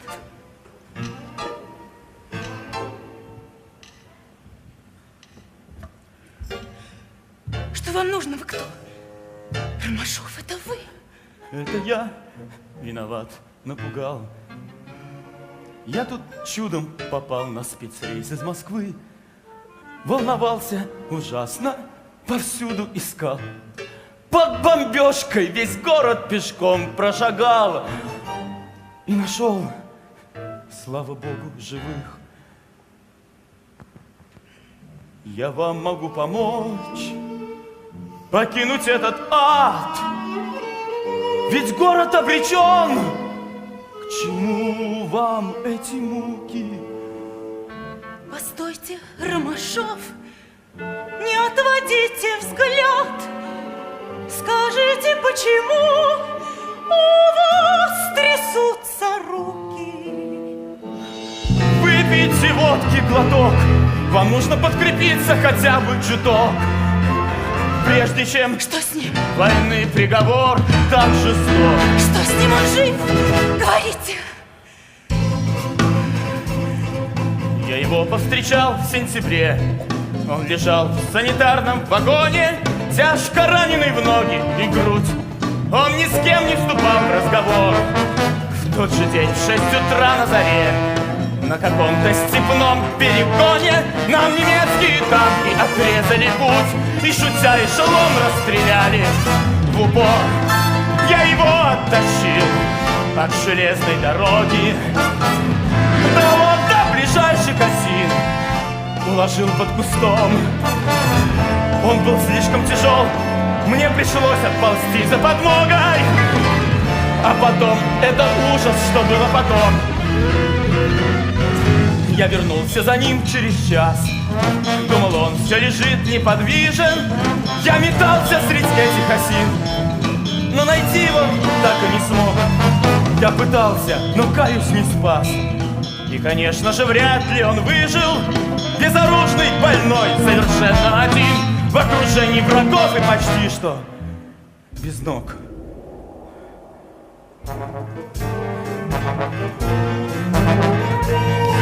Нет, все было не так. Я могу это твердо сказать. Вы не ангел, вы враг. Выдают вас за вины ваши глаза. И своим вдохновенным враньем никогда вы не сможете скрыть одного. Ромашов, это вы. Вы убили его. Уйдите. Это не я. Уйдите! Это не я! Уйдите! Это не я!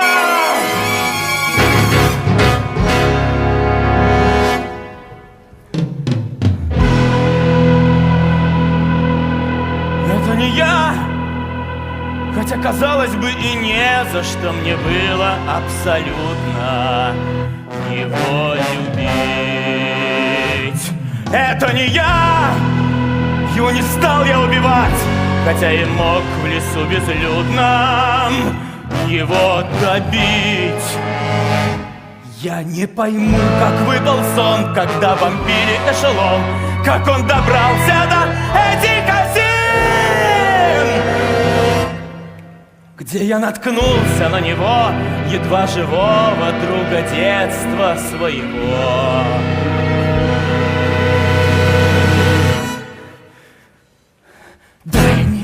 Да, я не любил друга своего. Да. Ну и что с того? Клятвы на крови, дружба навсегда. Все это мура. Чушь. Детская игра. Все это мура. Детская игра. Закон природы. Просто змеиного яичка.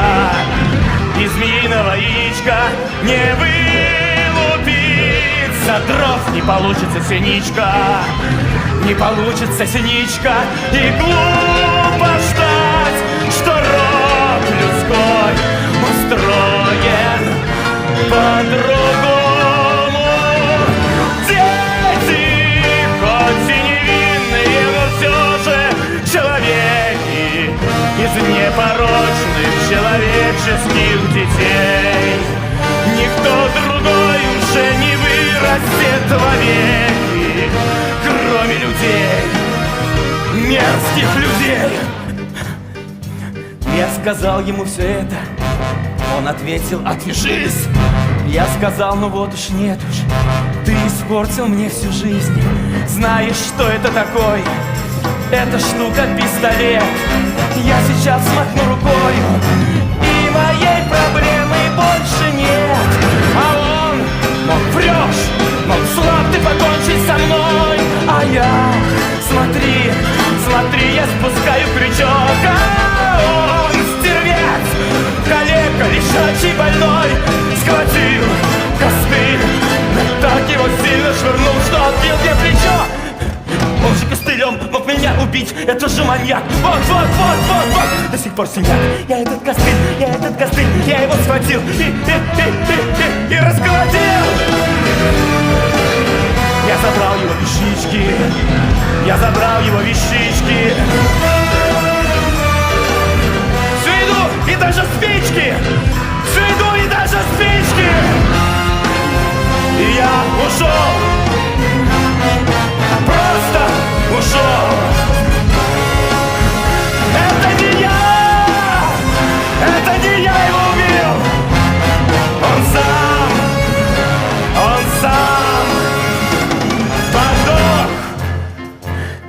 подох.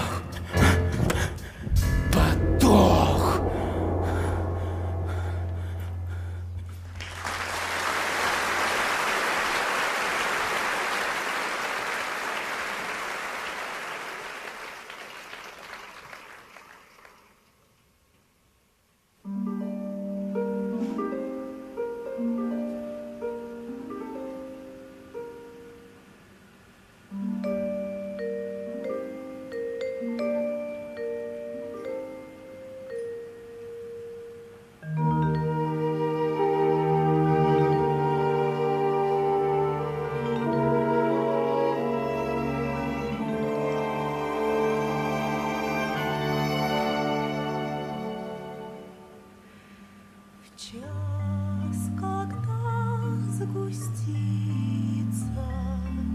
мрак небытия, и в тебе слетится стая воронья. В час, когда рассудком завладеет ночь, я одна смогу тебе помочь. В час, когда от боли стынет стон груди, и на бранном поле брошен ты один. В час, когда страданий не перенести, я одна смогу тебя спасти.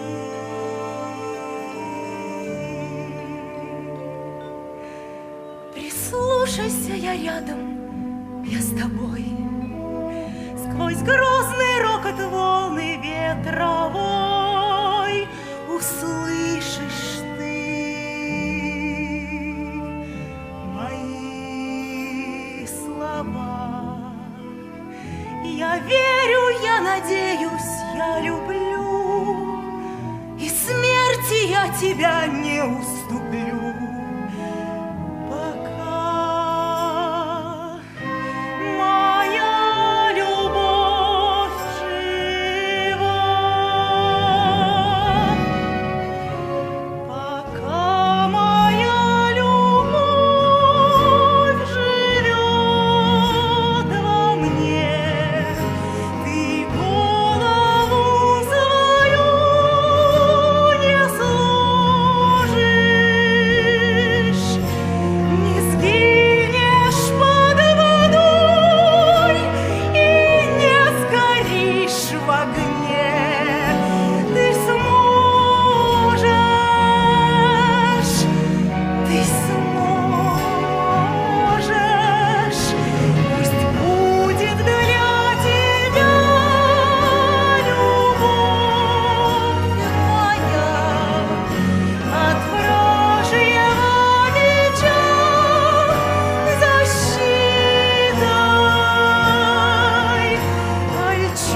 что, узнал? А я вот живой. Ты живой? Я так рад! Проходи, будь как дома, присядь. Хватит притворяться идиотом. Ты в чужой квартире. Что ты делал здесь один? Я здесь не один. Хозяин вот он. Где? Чего ты мелешь? Вот! Да вот же он, вот он! Гляди!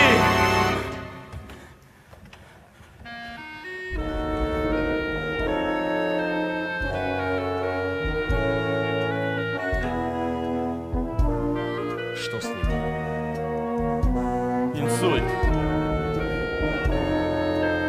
Он стал сдавать с той поры, как из жизни ушла Катина мать. Ну а потом внезапный Катин отъезд.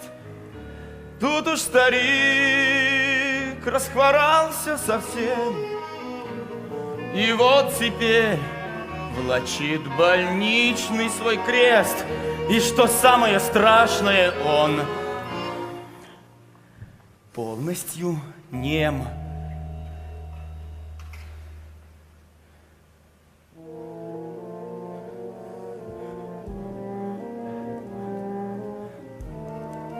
Нем.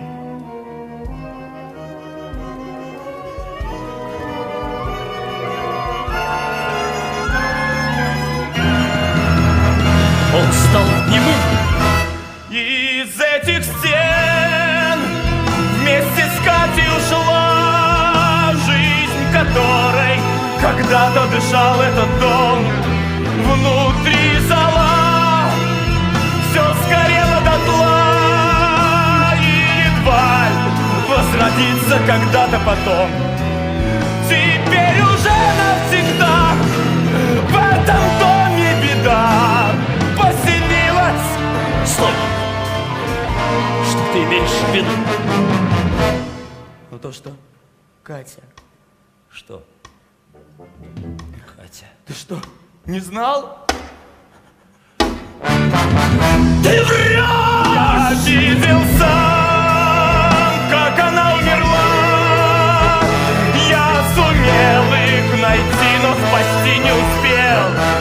Весь Ленинград без еды и тепла жил так долго, что мало кто там уцелел. Теперь мне врать ни к чему, Бог свидетель тому. И поверь, мне, быть может, еще и больней. И нам нечего больше делить. Нам осталась лишь память о ней.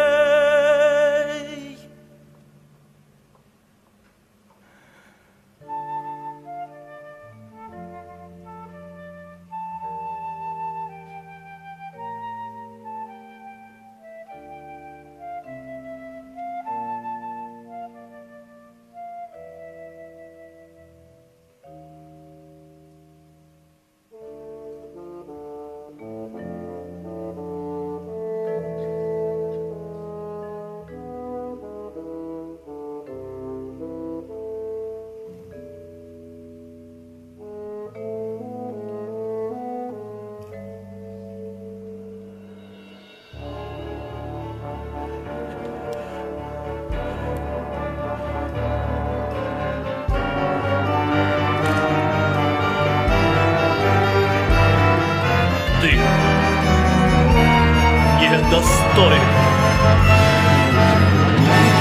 ее памяти.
Однако что это там плывет? Однако я ничего не вижу. Большая лодка с большой трубой и черным крестиком на боку. И мотоцикл. А вот глядите-ка, самолет. На крыльях звезды, на брюхе лыжи. Они воюют промеж собой. Ох, распугали нас всю трясу. Из парохода стреляет пушка, сейчас собьет самолет. Да ну, вон пароход уже весь дыму. Должно быть, скоро пойдет ко дну. Тонет, смотрите, тонет, он посередке переломился. Гляньте, а в самолете он на излете, он задымился. Он на земле-то и не дотянет. А вы дотянет, Да он отбитый, не вы дотянет, да не дотянет. а не дотянет. Да победите, Летите!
Ну, ты как?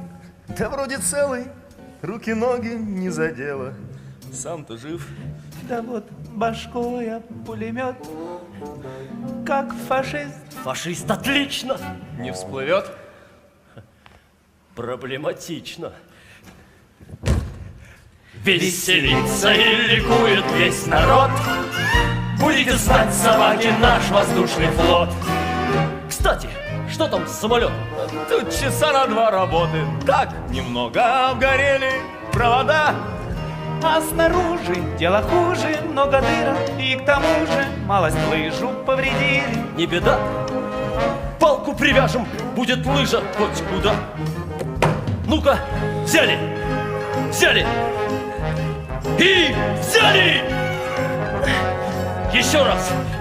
Взяли! Командир, Что? гляньте-ка. Эй, ребят, не убегайте! Ну, давайте, помогайте. Не размяться нам чуть-чуть по холодку. Мы свои, ну, мы за наших, нам бы пару деревяшек, мы бы лыжу починили и ку-ку. Ну-ка, дружнее, приготовились к рывку.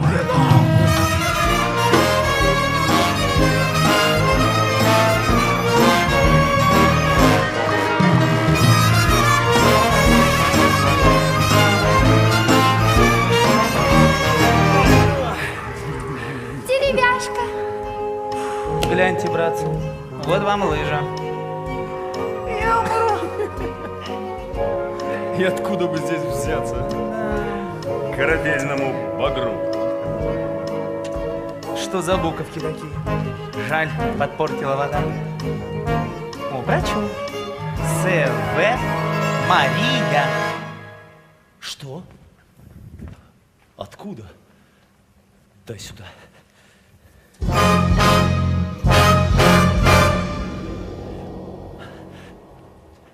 Где вы это взяли?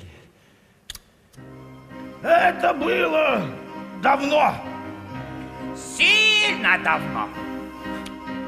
Тот человек пришел сюда со стороны большого льда пешком по ледяному полю. Да, это он. Он много дней провел в пути, мы не смогли его спасти. Он был, однако, сильно болен. Конечно, В он. бреду совсем уже без сил, письмо он довести просил, туда до русских поселений. Я свез письмо в Югорский Шар. Тот год хороший был базар. Мы продавали там оленей. Вещей немного было с ним. Все, что осталось, мы храним.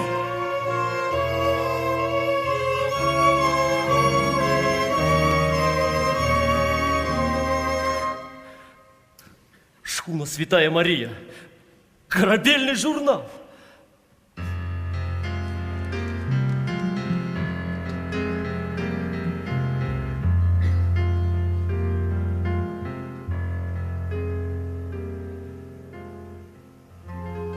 Как в нескончаемом романе, в одном и том же смутном сне, под сводом северных сияний, корабль, мерцающий в тумане, из ночи в ночь являлся мне. И это более чем странно, вдруг ненароком наяву найти негаданно, нежданно полузабытого романа недостающую главу.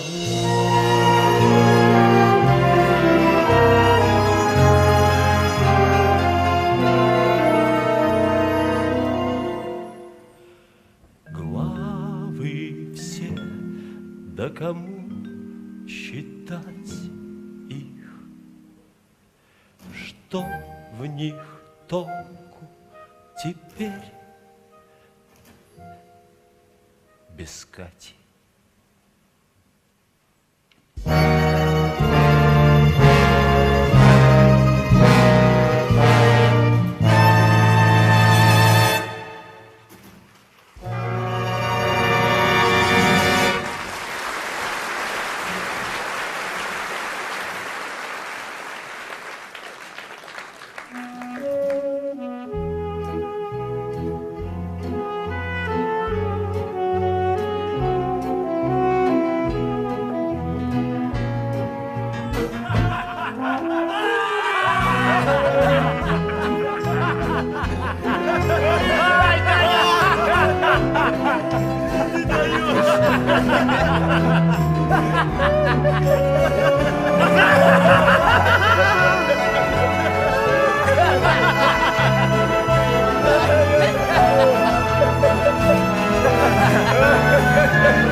Да я... Ну да!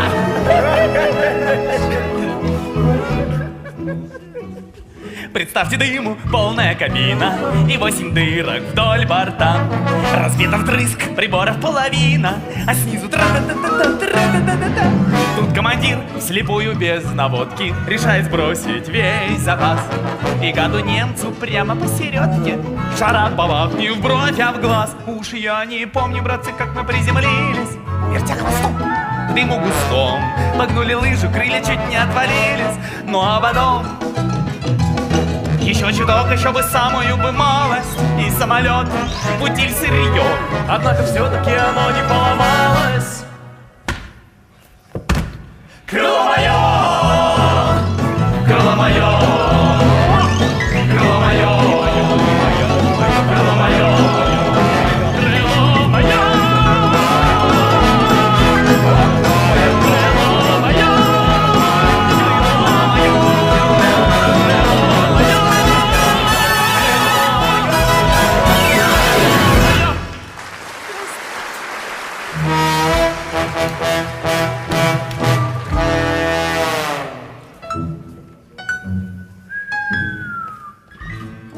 Вот ты даешь. Да разве можно так летать? Ну ты силен, ты вот костей не сыщешь. Аккуратнее бы надо, да ну его Не излечить. Ведь эту самую награду ты мог живым мне получить.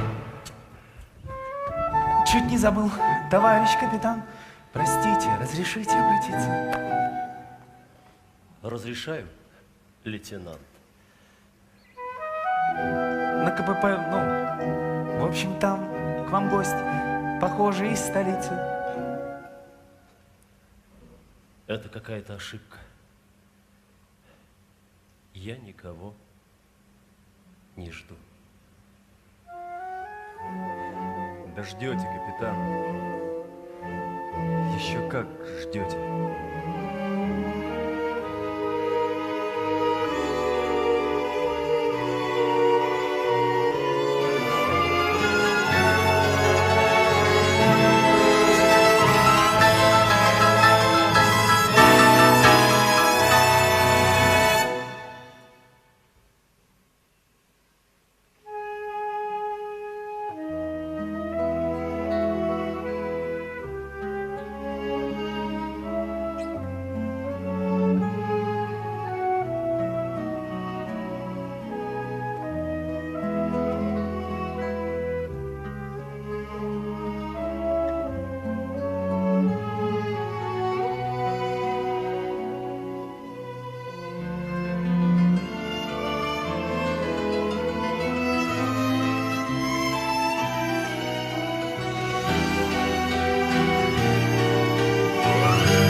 Катя. Это ты? Саня.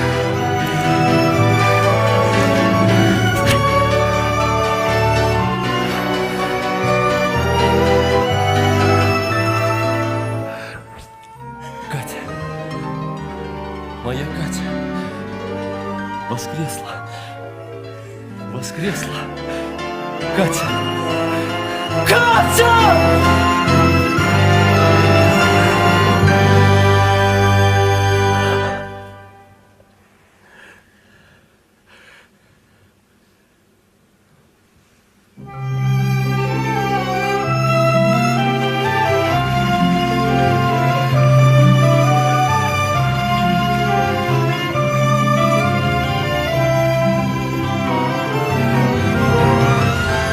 Как же ты нашла меня? Ромашов подлец наврал, что Я все знаю. Все знаю. Откуда? От Кораблева. Милый мой. Любимый. Боже мой, неужели это ты? Это ты? Ты Катя? Катя, смотри.